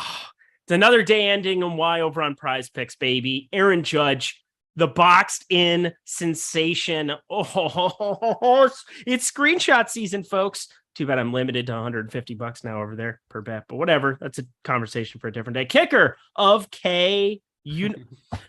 Why would you come out here and hi? Hello to you. Blitz, I love all you guys. No. Kicker of Cujuntes. That's not it. I'm just still upset every time I see it. Blitz, I love all you guys. Thank you for being my friends. No, Blitz, thank you. So, Tex, there you go. Look at this. So many great things. Love seeing the member super chats. Love having you guys all here. Again, you guys had the early slate. Hopefully you enjoyed all the coverage we had for that. Don't believe Greg was on that. I believe that was Adam and Josh this morning. Thank God you got you got the actual crew here for Live Before Lock. So we're here to cover some baseball. 9 games. Let's get to it, fam. We got to start with weather. Toronto, Baltimore. I want to get your thoughts, Greg. Well, I ended up being on the right side of the weather yesterday. So Unfortunately, Zach Wheeler was awesome yesterday. He wasn't necessary because every other pitcher was awesome also. But, it was like 27 and a half DK points or 28 from Zach Wheeler, somewhere around there. The weather in that game didn't end up being too much of a concern. And I don't really think the weather is going to be too much of a concern today either. So to the game that I think a lot of people are going to be eyeing is that Toronto-Baltimore game. And I'll do the same process I did yesterday. I pull up the old weather radar map. Actually, it looks worse than what it did when I looked at this like 10 minutes ago. So we've got thunderstorms for the first hour of the scheduled game. Then there's like an hour break. Then there's thunderstorms again. And then the night kind of clears up. So that could be a little bit dicey. I don't have it in my pool right now. So that's why we started with it. I took it out. I already hate Jose Barrios. So do I want to roster Jose Barrios anyway? No, I don't. The sad thing is missing out on bats in this game, because if you look at the conditions and what we've seen from the last couple days there, ball been flying far. Bo Bichette does not give a damn about your park factors. Goodbye, ball. Lots of guys, lots of opportunities on that Toronto side and Baltimore side that I would want to get to. We'll be paying attention to it. We've got 53 minutes. So as it stands right now, it's not in my pool. I'm crunching lineups. I uploaded everything without it in there over on Cruncher. And pretty easy for me to adjust it if need be, if we get the go ahead for the weather there. But let's start talking with pitching like we always do here on this slate. And there's only one guy that we can start that conversation with. It's a 61.4% owned Justin Verlander on DK. It's a 30.4% owned Justin Verlander at 11.3 on FanDuel. Greg, over or under that kind of a number? So it depends how many lineups you're playing, but if you're playing 150, I kind of have to say under that number. It's so much ownership. And I know the pitching isn't great today, and I do think he's really safe. But over the course of 150 lineups, it would be other guys. If you guys are playing one lineup, three lineups, play Verlander in all of those. Well, I mean, one lineup, it's just a yes or no. You'd be playing him that, in my opinion.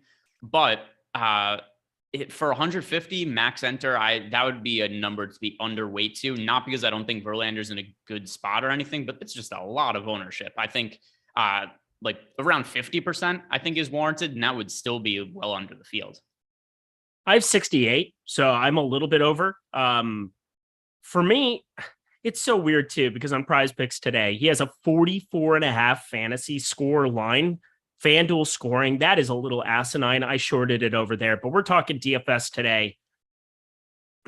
Texas, I understand he doesn't have the K percentage. He has a 25.5% K percentage, but there's really nobody with like crazy strikeout upside. For me, it's more of just looking at it from the perspective of what's the range of outcomes for a guy like Justin Verlander compared to other guys on the board. He's as close to safe as you're going to run into on just about any slate. And with this being a smaller slate, with this being Texas on the other side, with an improved offense, because Marquis Simeon went from being the worst player in baseball, perhaps, to being competent over the course of the last 2 months. So congrats to him for that, earn that money. But Justin Verlander's just showing up a little bit above it. I don't really naturally, I think I want to kind of rotate and get to more of the Alcantara kind of side of this, just because it's $200 less. He's a guy who pitches deep into these games. He also doesn't have a K percentage by any means, but I don't know how I get to him over Justin Verlander. There's a tiny bit of weather concern here in Philadelphia, so something to be paying attention to. But when you talk about Alcantara here, what are you kind of thinking about for ownership for him compared to Verlander? Yeah, so I am currently underweight to him. There's actually a cheap pitcher I really like a lot for this slate, and there's one cheap pitcher I hate today. Okay, so this is going to be a fun game. You always guess my stuff. I want to guess yours. Aaron Savali is the one you like. Yeah, this is really easy to figure out. Me too. And the one I hate is also pretty easy to figure out. Okay, well, it's Madison Bumgarner. Yeah, why is I have no idea. In what world is Madison Bumgarner 32% owned on a slate? I just love how well we know each other at this point. We read each other's minds. Yeah, or you just looked at some of the tools we have on the site, and it's just I have Aaron Savali and everything. So that's cool. It's on FanDuel and DraftKings. So on FanDuel, Bumgarner is the second most popular pitcher. He's projected for 22% ownership. You could play Savali, who we've projected for more fantasy points, on FanDuel for $800 less and 4% ownership compared to 22% ownership for Madison Bumgarner. On DK, Savali is $400 less than Bumgarner. He is 10% owned, whereas Bumgarner is over 30%. So, I mean, I get that Bumgarner's pitching against the Pirates, but he's not any good. Not that Savali's great either, but he's cheaper and he has a better matchup. I just don't understand why there's this much ownership going to Bumgarner and nobody's playing Savali. Can't spell bum without Bumgarner. Jokes. Yeah, no, that's a clever one. I'm sure nobody's ever waka waka. Blue Jays Orioles will be delayed due to inclement weather on Wednesday. I'm hitting eject on this game. I already hit eject on this game. So Blue Jays. Well, no, because I already knew the game was going to start late. The question is it going to play in an hour or not?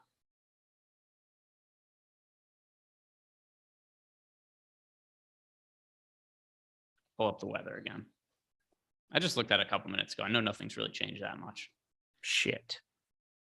Okay, let's just do what we always do: hijack some nuclear weapons and hold the world hostage. Yeah. Yeah. All right, let's pull up the. It does look different than it did like 10 minutes before the show, and I said that a couple minutes ago. Also, it just depends how long they're willing to wait. If they're willing to wait a couple hours, they're going to get the game in. It's just a matter of are they going to be willing to wait that amount of time or not. I don't want to wait for our lives to be over. Little Dawson's Creek for everybody. Yeah, they all died in a plane accident, didn't they? Is that what happened at the end of the show? I it was like a show that I never finished Oh, no, watching. you're thinking of the Family Guy episode. I was like, holy shit. No, is that the Grim Reaper episode? Yeah. I don't know how I don't know how I got a Family Guy thing confused with real life, but in my mind, that actually just happened. Yeah, it happens in Family Guy. They all die in a car. Plane accident. It's the Grim Reaper ends up on the plane. Yeah. It takes him out. I love that episode of Family Guy. I can't remember many Family Guy episodes off the top of my head, but it's one of the best. All right, I've really screwed this up because I've done this to you before where I take something from a TV episode and I try to pretend it's real and I get you to believe it. I could have just done it, the Family Guy episode, and It's not true.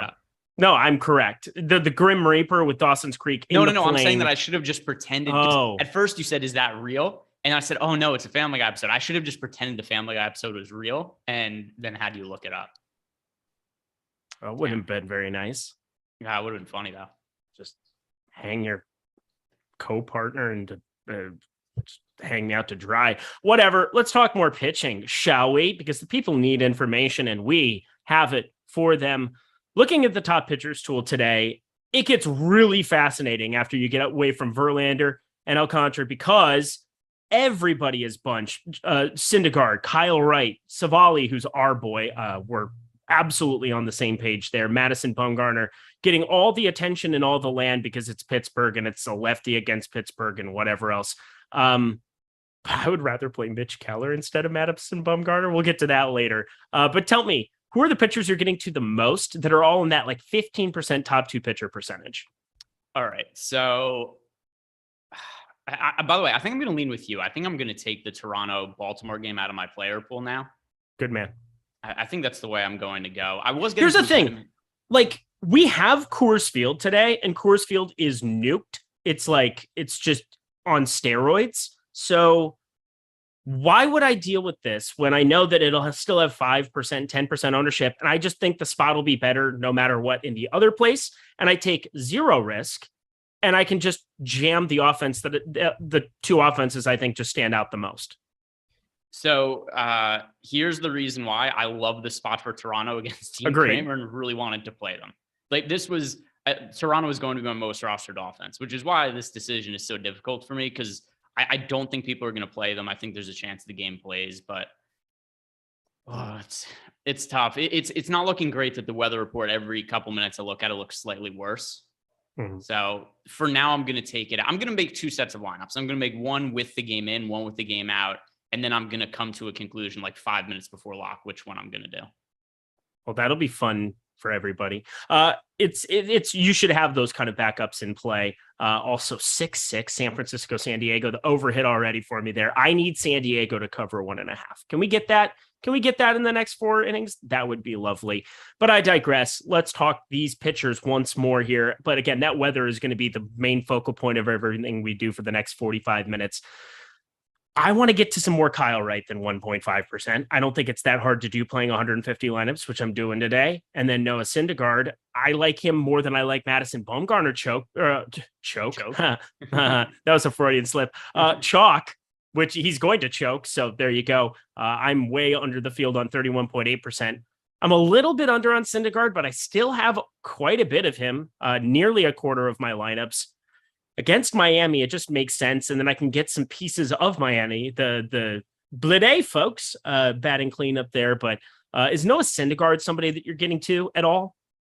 Yeah, not as much as the field. He's in the mix, though. He's also really popular. I mean, We're talking about just wash pitchers. Like people are building lineups here like it's 2017 because we've got Noah Syndergaard against the Marlins, 30% owned. Madison Bumgarner against the Pirates, 32% owned. So this is a whole bunch of ownership going to two guys who are just not really particularly good right now.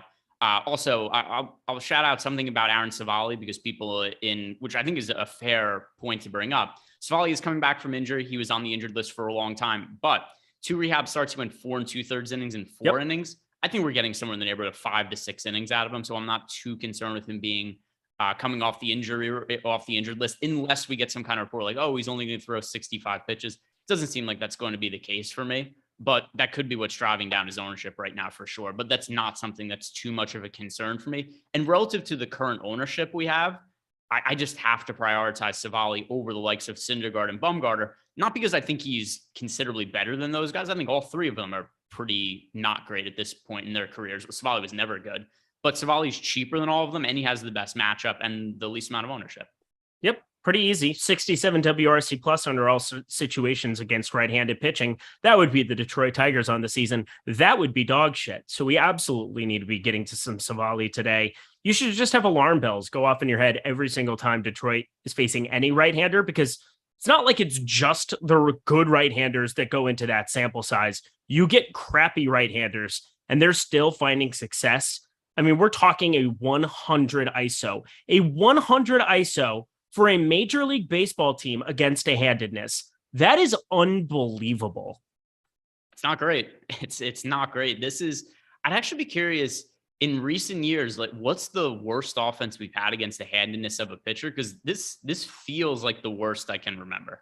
I can't remember. I mean, Baltimore like 2 or 3 years ago had a couple teams as well that were just like horrific against right-handed pitching. And then they got Cedric Mullins up and they had one competent bat. But this has got to be the lowest against a certain handedness. If somebody wants to look that up, on the show, I would give you a cookie or a shout out on the show. What are the parameters? What are the Tigers at right now? 67 WRC plus. So, all right, against right-handed pitching. So it's got a. I found one. 2020, the Pirates had a 64 WRC plus against right-hand pitching.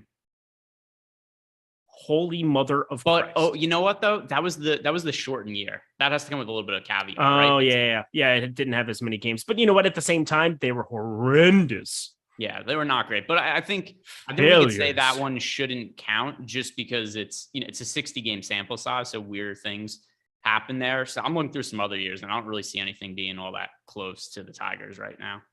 Jackie Treehorn 87. I'll give him a shout out here. What pitching would you play if you're doing a single entry tonight? What a great question, because I was just finishing up my single entry lineup.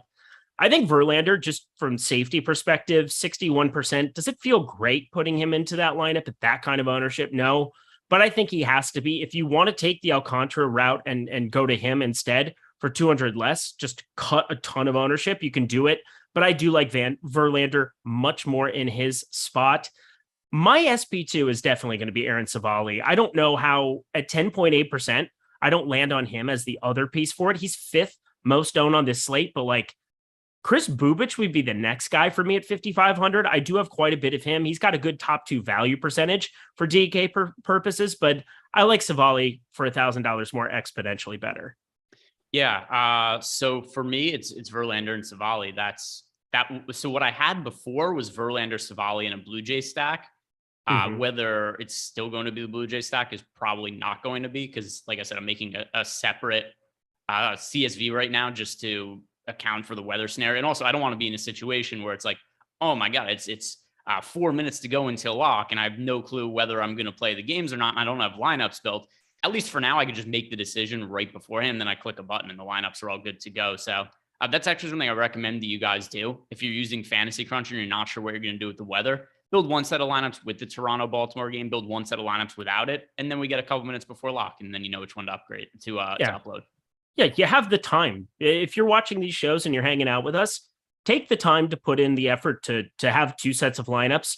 Don't make your lineups sacred all the time. Like a lot of people get in the habit of, oh, I built these and I don't want to change it because you're hand building out a couple and whatever else. Just be able to put him back into the wash and make better lineups. Carlos Santana 2-run shot. Interesting things happening.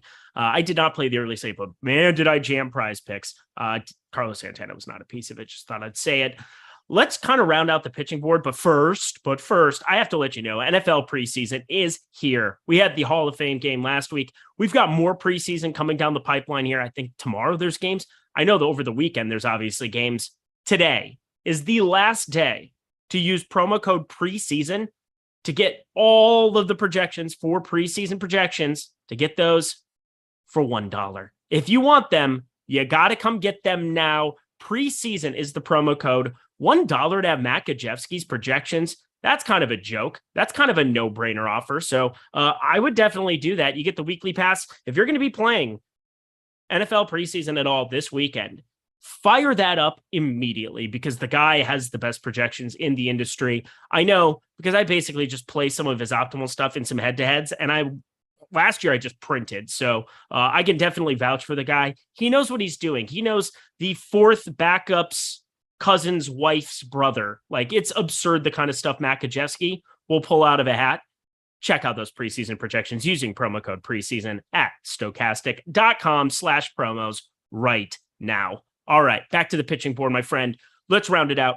I have a couple shares of Mitch Keller. That was kind of the disturbing thing because you do a side-by-side, and I talked about it on Lindy's Leans, Likes, and Locks because I said I was going to bet Pittsburgh. I bet Pittsburgh today. Does it feel good? No, they're a horrendous baseball team.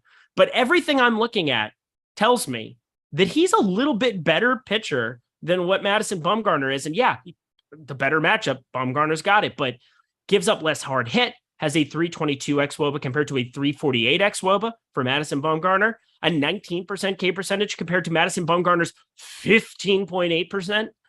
Mitch Keller feels like a contrarian piece that I have 8% of in my lineups. That's the next largest allocation I have outside of the tier of guys we've talked to. Is there anybody else like that you're getting to way off the board?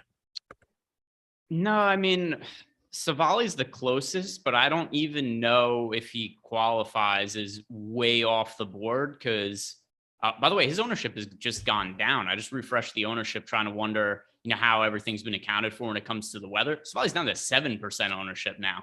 Give me all of that you got in a bag of potato chips. Yeah, so I mean, I'm good with just Savali. I mean, when you talk about bad pitchers getting ownership today, here are some of the guys that are more popular than him. We already talked about Bumgarner, Syndergaard. Chris Bubich has considerably more projected ownership now than Savali. Like, is Adam allowed to play 800 lineups today? How is Bubich this popular? What's going on? Is Adam? What's the joke there? Adam always plays a ton of Bubich. Oh, okay. I didn't know that. Yeah. I didn't know that was a thing. I'm definitely going to play Chris Bubich. He's 5,500. He's 5,500. A stretched out pitcher, 5,500 against a White Sox lineup that, yeah, they've got some pieces back. Robert, Andrew Vaughn's still pretty good. Moncada sucks now, but could be competent. They have Josh Harrison leading off. That's just hilarious to me. Jose Abreu is really good.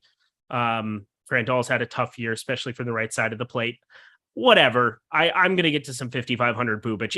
It's for me, it's just a price play because I don't want to play Freeland, Otto, Hutchison, Kramer. I can't play because of the weather. So like, if it's not Savali, if I'm going to pay up for a ton of bats, it's just got to be Bubich by default. Yeah, I'm more inclined to just play a bunch of Savali now and let the chips fall where they may, because I really do think he's, based on the ownership projection we have on him and just the projection on him in general, I do think that he's the best cheap play on the slate. I concur. There's no disagreement from me on that. None whatsoever. Sean V, how much Verlander do you have? Ship happens asking Sean V questions about his Verlander exposure. He's playing more than one lineup. Come on. Stop it. What happened to sarcasm for real? I don't know, Guitar Man. I did see that you had one of the member super chats earlier, and I know you said that you've been here longer.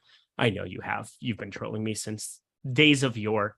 You were appreciated. But let's finish out pitcher. Sonny Gray. I have a couple shares of. That's like the last guy that I have anything of. I have 2% of him.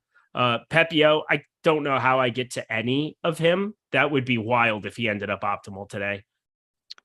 It's a really expensive price point for him on DK at 10,300. I mean, the pricing algorithm is just constantly drunk on DraftKings. So I can't remember a pricing discrepancy this big across two sides, because I think Pepio is a great play on FanDuel. But how is somebody 10-2 on FanDuel and 6-2 on FanDuel and then 10,300 on DK? Like that's a crazy price discrepancy. Good salary saving play on FanDuel. DK, that's way too expensive. It's pretty wild. Pretty wild. The times they are changing. Yordner Mookie more owned. We shall get there when we talk some bats here, but I gotta let you know we're talking Odd Shopper first. This is the best spot for all of your sports bets needs, whether it's MLB, whether it's golf, whether it's NFL coming here very, very, very shortly. That's going to be great. NBA and NHL were print fests over there. The MLB stuff is really, really great too. You can sort it by either the Stokastic projections or sharp sportsbook lines. It makes it super effective to have some different takes on some of your sports bet needs, but head over to oddshopper.com, and it's not even 30 seconds that it takes. It literally takes 10 seconds. You click login like I just did, and all of a sudden, boom, you're right there. I'm looking at the screen here for today. I looked at it a little bit earlier, and Madison Bumgarner still makes sense. Under a 5.5 strikeouts, like, come on. I do not believe in him against Pittsburgh, regardless of whatever. If he ends up optimal today, whatever, it's not going to completely shock me against Pittsburgh, but 5.5 strikeouts, him hitting 6 would actually really surprise me for a guy who's had south of a 16% strikeout rate here for the season. That under a 5.5, minus 150, you're paying a little bit of juice going towards it, but 75% expected win percentage, that gets the stamp of approval. I like that one. Greg, is there something on the Odd Shopper board that you like for today? So I'm with you on Bumgarner. He was in my video I recorded earlier, 5.5. I also let me see what numbers exist right now and how much different it is from this morning. The Bumgarner number also had much less juice on the under this morning. I think it was like minus 130, which is quite a bit different from now. But I still agree with you. I think he's much more likely to hit the under on that. Nick Pivetta, his over under for strikeouts was 6.5 this morning. That seems like a crazy number for Nick Pivetta. My computer's running slow, so I'm trying to pull it up. Do you see the number on Nick Pivetta right now? Yeah, it's minus 148 over at FD 6.5. Then the over under. I would take the under on that. I would too. That's love that. Really, really big number for Nick Pivetta. If I remember off the top of my head, he's made like 22 starts this year, and he's been under that mark in 18 or 19 of them. So I would feel pretty good about the under. It's a really aggressive number, and he's pitching against the Braves. It's not a bad offense. I get they swing and miss, but I mean, they could also just do a lot of damage against Pivetta, and he comes out of the game early. We have the Braves with the third highest top stack odds today. I love it. I think that's a great play as well. Put those two together. What do you got? Bibbidi bobbidi boo is what you've got. Sorry, I didn't mean to, but I kind of did. I don't know. Is that what you have, Eric?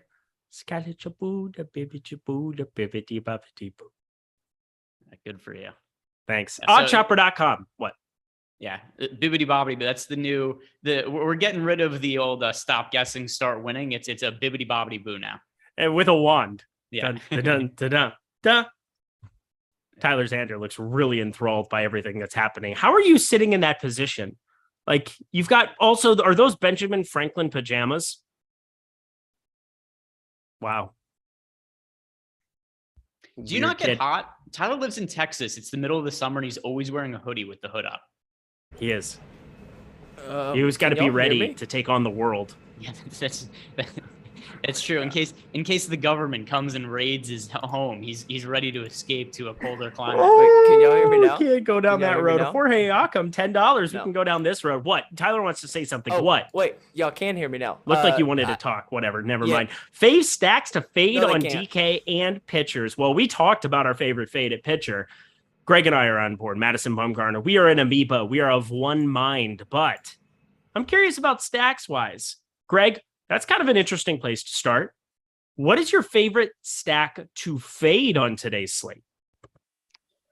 All right, so let's see where we're at right now in Toronto, Baltimore is mine. I mean, it is a game I took out of my player pool before.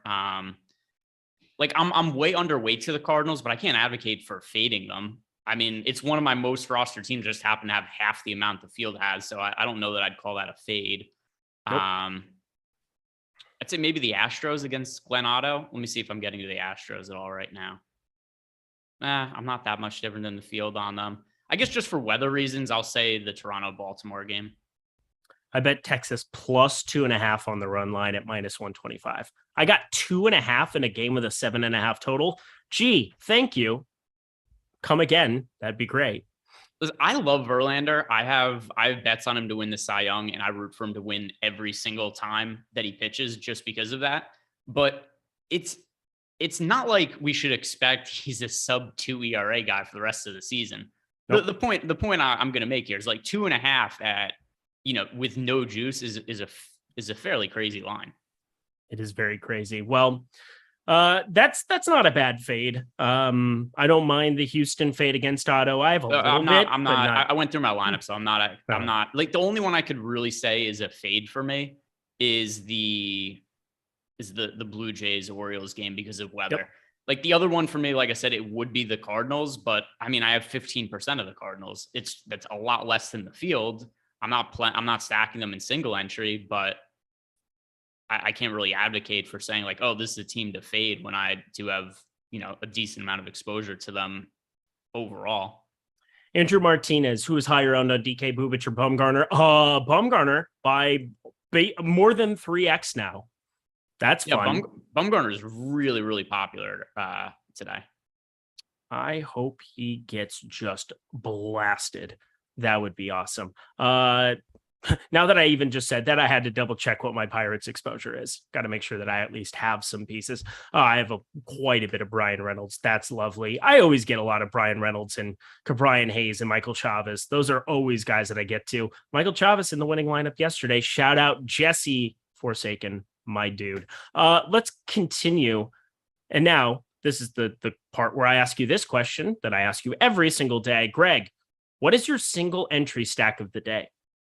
Yeah, so it was going to be the Toronto Blue Jays, and I just uploaded the other version of my lineups that does not have the Toronto-Baltimore game in it, and I ended up landing on the Chicago White Sox as my single entry team. Chris Bubich. By the way, I get the case for Chris Bubich in large field GPPs as well, because that's what it is. Yeah, the White Sox offense is always hurt. Like there's always guys missing from this lineup. But Bubich has sucked this year. Like he is in the mix for worst pitcher in baseball right now. And this is a White Sox offense that is better against left-hand pitching than right-hand pitching. Bubich this year, 5.27 ERA, 5.59 expected ERA. He gives up a ton of homers. He walks a bunch of guys. So I think that he's a pretty good pitcher to attack. Doesn't mean I don't think he's playable in large field tournaments, but just in terms of breaking down, like, what my process is when I'm building single entry lineups, I'm almost never going to play the most popular offense unless it's like a crazy scenario. Cause I think the Cardinals it's going to be so hard to win with the Cardinals tonight in single entry. They were 40% owned last night. They might even be higher than that today. Cause yesterday in large field tournaments, I'm trying to remember off the top of my head, they were what, like 20 to 25% owned. Yeah, it was kind of in that ballpark for literally in single everybody. Entry, they were 40%. Today they're projected for 31% ownership. They could be 50 to 60% owned in single entry. So right away, I just look at that. It's like, well, I'm competing with so much of the field if I stack the Cardinals. So then the other teams that I consider, I think the Rockies are a good single entry stack. That's the one. By the way, if you're playing the Cardinals, which I mean, a lot of people are going to do, just differentiate a pitcher in some way in single entry. Or else it's just so much competition to even min cash. I think the Rockies are really viable. And so I was in between the Rockies and the White Sox and the Blue Jays before I took them out because of weather concerns. And I ultimately landed on the White Sox, mostly because I think nobody's going to play them at all. I think the Rockies are going to pick up steam just because they scored so many runs yesterday. I think a lot of people will be chasing those runs. And I think the White Sox are the team I get with the most upside for the least amount of ownership in single entry. Yeah, but here's the thing that's very fascinating about Colorado. There are going to be a couple batters that are completely unowned, and it's understandable. Like Ryan McMahon, Going up against Jose Quintana, Quintana has a 2.35 xFIP versus lefties this season. He has a 32.9% K rate against lefties this season. You know where he hasn't pitched most of his games at? Coors Field. And also, maybe he faces Quintana 2 or 3 times. Going to get in a bat or two, probably independent of Quintana as well. He's coming in under 2% owned, batting 7th for this team. So that's a guy that, again, playing 150 lineups, I'm just making sure that I get to more of him there because everybody else is going to play the righties. As we have him projected right now, though, 1.5% on Ryan McMahon. That's a guy that I'm going to get to 10% of because it's just another guy in Coors Field. Yeah. So Ryan McMahon, what do we have his projected ownership at? 1.5%. Yeah. I'm overweight to that number. Not a hard number to be overweight to. You got 2% of them. You're double the field. And again, I get why he's not projecting well. It's a lefty against Quintana. And that's the thing. Charlie Blackmon is going to end up, I think, a little bit more popular. I still have around the field on him, but I really like this Colorado stack getting to a bunch of righties here. Quintana, I just don't really believe in him going into Coors Field here. A soft tossing lefty, 3.99 xFIP versus right-handed hitters on the season with a 249 average, only a 19.1% K percentage. 2 righties. He's not missing bats. And there's guys like Crone, Brendan Rodgers. There's going to be some dudes who hit the ball high and far today. Yeah, no, I think in terms of trying to diversify a Rocky stack, that makes a lot of sense. My Phil Arc just left a super chat. I know you're not going to want to read the first part, but I'm going to, I have a response to part of it. Is the FBI should raid Tyler's house and arrest him for that time that he for the time that he had toast DoorDash to his house when we were doing a show that one time. Toast. It was toast. He had toast. It was DoorDash flat out just toast. Y'all ever seen that scene in Scarface where Tony Montana runs out on the balcony? That would be me. Brendan Drury, 3-run home run. I am the god of the world.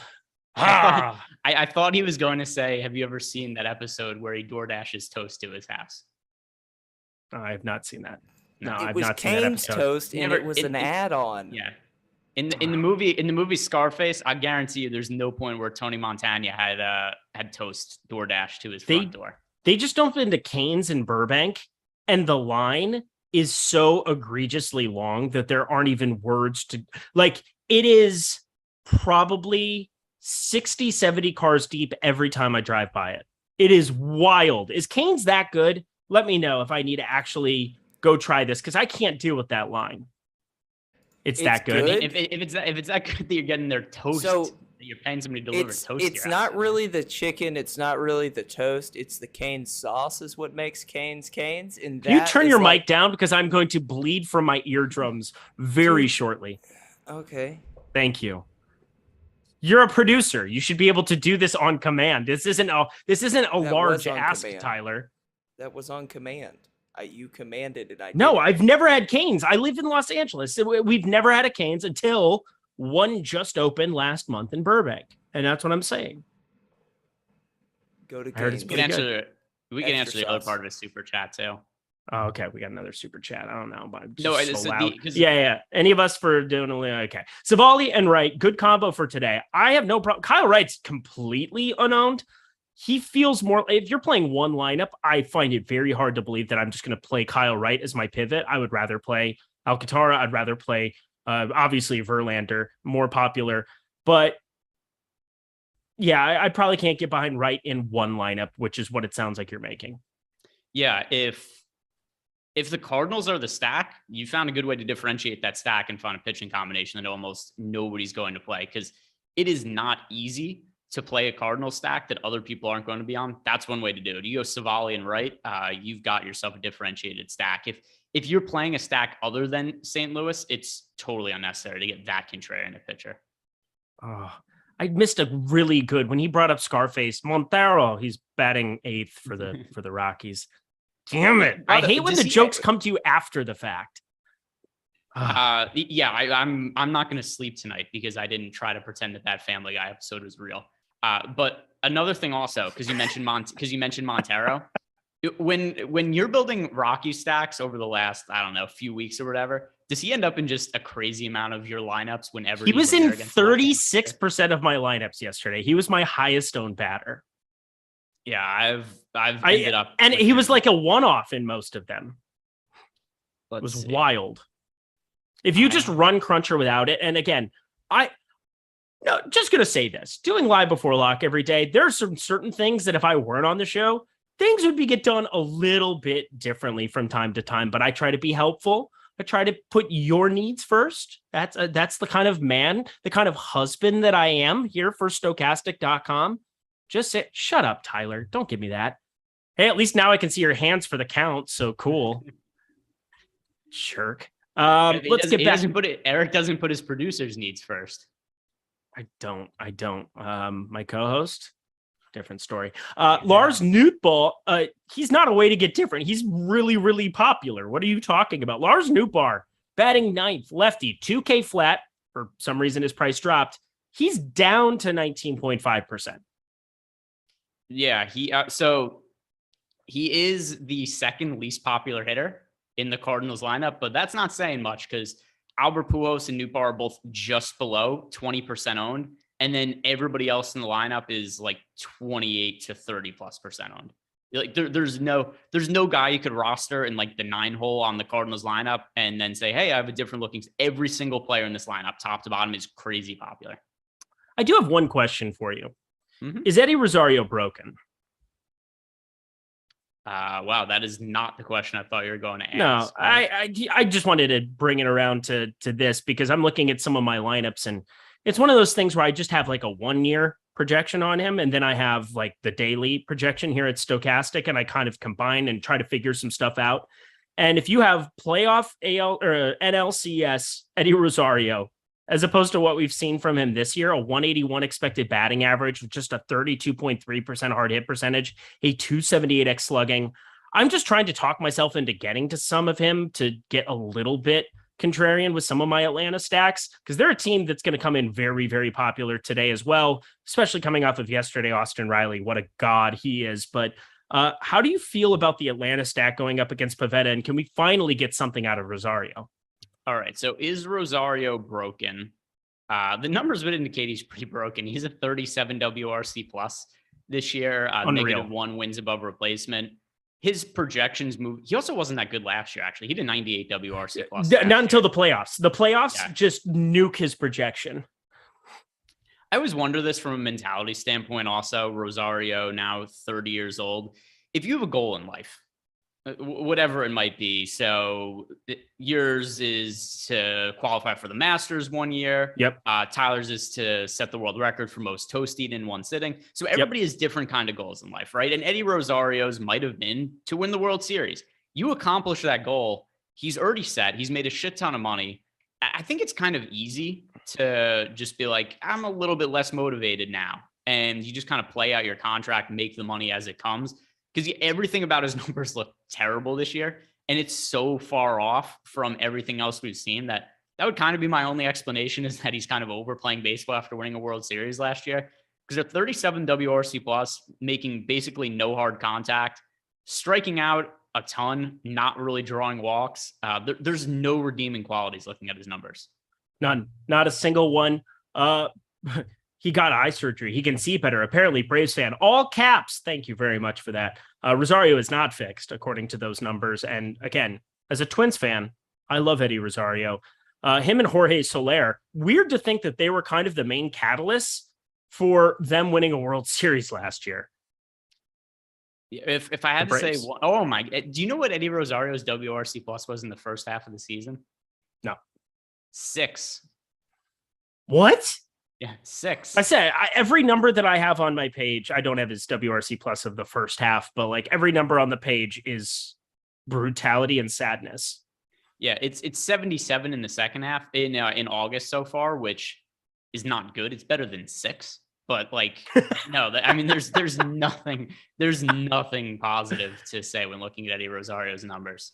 Well, he's 3% owned, and the way that I thought I could get different was just get to more of him, and I'm not going to do that. I have 2% of him. All right, That was a weird segue, I know, but these are the things. Sometimes I must be a selfish lover as well, and I must have the information from you so I can talk through a process of a certain batter from time to time. Minnesota, St. Louis stack. So Minnesota, I don't completely hate getting there, but here's the problem. Pepio coming over, he's pretty good for all intents and purposes. In the minors, 3.2 ERA, 0.97 whip, looks decent there. At the big leagues, 2.76 ERA, 1.35 whip, whatever. You get to this Dodgers bullpen, not exactly a bullpen that you want to be screwing around with too often, but you have some major league hitters for the AL Central leading for the time being. Minnesota Twins, you get Kepler in there, but the problem is no Byron Buxton. Just makes me so sad. It's kind of a bummer, makes them less intriguing for me, but you can get to just about anybody as a secondary stack outside of Texas. I'm not going to do that today, but any Minnesota love or any other very contrarian stack that you find yourself getting to over the field of, Greg? Well, the White Sox are a pretty contrarian one. I have around they are actually 10% of them. I mean, anytime you could get an offense that even if the White Sox they're not one of the worst offenses in baseball. They're not good, but I do think how mediocre they've been kind of gets oversold because the expectations for them were so high this year. It's not like this is the Tigers offense or the Pirates offense or anything like that. And so that's one, especially with Bubic picking up ownership. Like Bubic is somewhat popular now today. He's the 5th most popular pitcher on the slate. I like the leverage that I'm getting there. Let's see, where else did I land in terms of really contrarian teams? Pittsburgh, mostly just for leverage purposes as well. Madison Bumgarner, his numbers also, his actual ERA is sub 4 this year, but the underlying numbers for him are so much worse. So we do have a 3.96 ERA for Bumgarner, but a 5.14 expected ERA, 4.64 FIP. The real key here to me, though, is that he's going to be very popular. The Pirates are not going to be popular, and I just like the leverage. It's like shitty pitcher against a shitty offense. Something has to give. Either Bumgarner's going to be decent or the Pirates are going to be decent. I don't know which side it's going to be. It's a coin flip to me. I'll just take the one that's lesser owned. So for leverage purposes, the Pirates are another contrarian team that I'm pretty well overweight to. Are you, matey? I'm right there with you. Let's walk the plank, Mr. Matapom. Yeah, little. You best start believing in ghost stories, Miss Turner. You're in one. What is Jeffrey Rush? Come on now. No, you could have done Pirates of the Caribbean as well. I think I did. That's what I literally just did. Oh, was it? I thought you said something else. But either way, Walk the Plank, is that in every pirate movie ever at some point? I think so. At some point, it has to be known that there is a wide sea out there waiting for you. And if you have a weight attached to your leg, you're ending up in it. So it's a bummer. I can't imagine drowning would be the way I'd want to go. Seems bad. No, it's allegedly it's peaceful. Allegedly, well, it depends. It depends. Well, who'd you talk to? Right, that's why I said allegedly, because like you swallow water and you just kind of pass out from like what I've read. So I think it depends how much you struggle, right? Like, because if you recognize what's coming, I'm just inhaling the water and being done with it. If you struggle, then I imagine it's not great. Guys, you can't get this analysis anywhere else other than at stokastic.com. So hit that like button. Please get that like count up over 250 so we can feel good. Everyone know I tell by trying to say that's exactly what I was just saying. I see turtles, T McPhee 74. He knows what I'm getting at. It's so good. Oh God. And now I think Johnny Depp, they're making another one now. That changed quickly. Is he back? He's allowed to do movies again? Public perception changed quickly. That was wild. But yeah, I think they just threw a truck. He literally said in his testimony, yeah, there's like no way I'm going to do another one. And I'm pretty sure they just negotiated a contract or he's going to do another one. Yeah. How much? Like everybody going to live tour. Like you're all lying pieces if you know what. Who do you think's getting paid more? Johnny Depp to make Pirates of the Caribbean 17 or whatever they're on, or Cam Smith to go play and live? Stop it! Don't do that. That breaks my heart. It's not a bad question though. I bet it's fairly. It's probably fairly close. Wouldn't you think? It just breaks my heart. Why is he doing this to us? Johnny, I wish. Everybody who cheered for Cam Smith over Rory at the Open Championship should be embarrassed.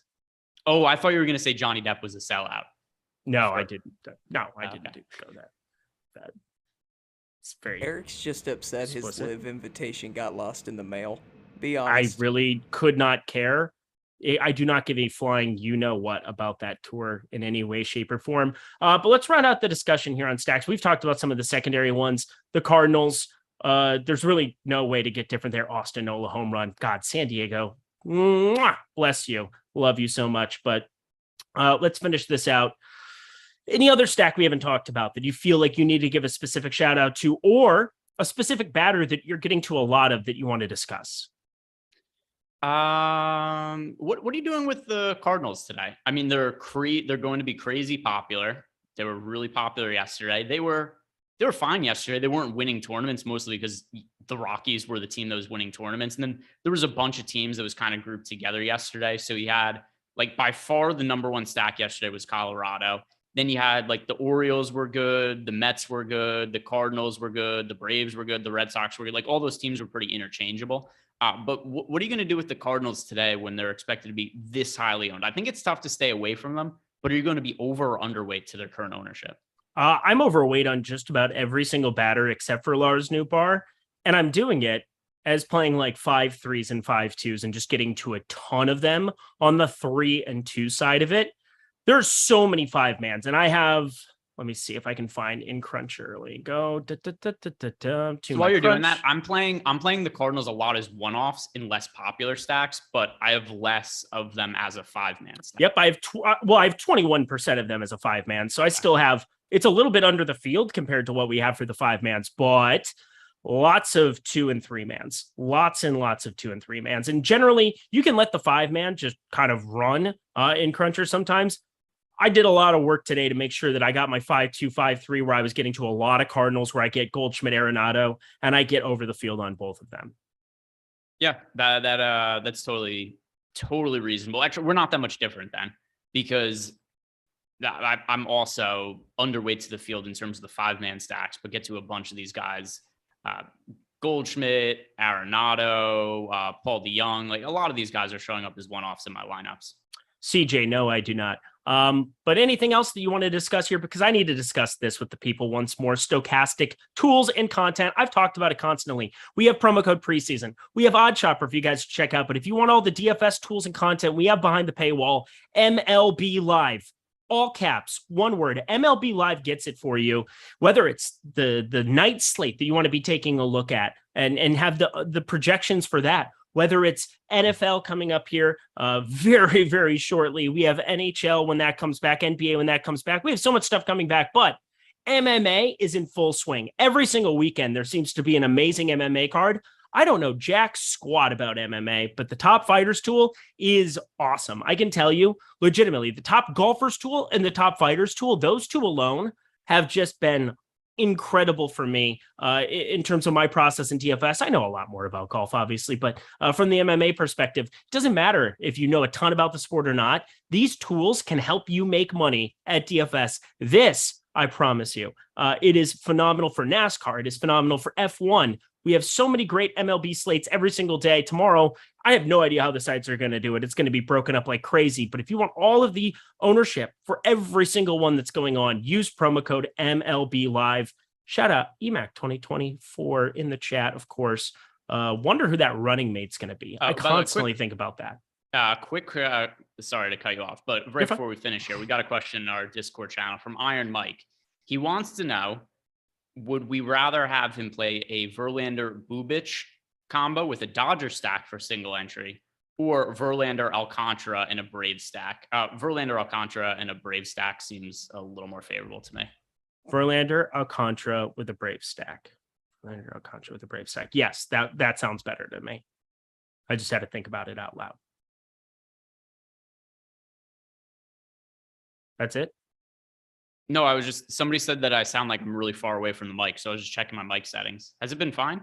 It's been beautiful. You sound, some would call you the songbird of your generation. All right, there we go. Yeah, I was checking my mic settings. I was confused. Mic check 1 2 1 2. Let's finish this out. Let's take a look at our exposures to finish it all out. Top pitchers for you on today's slate, Greg. So top pitchers, Verlander's so unavoidable today. Yep.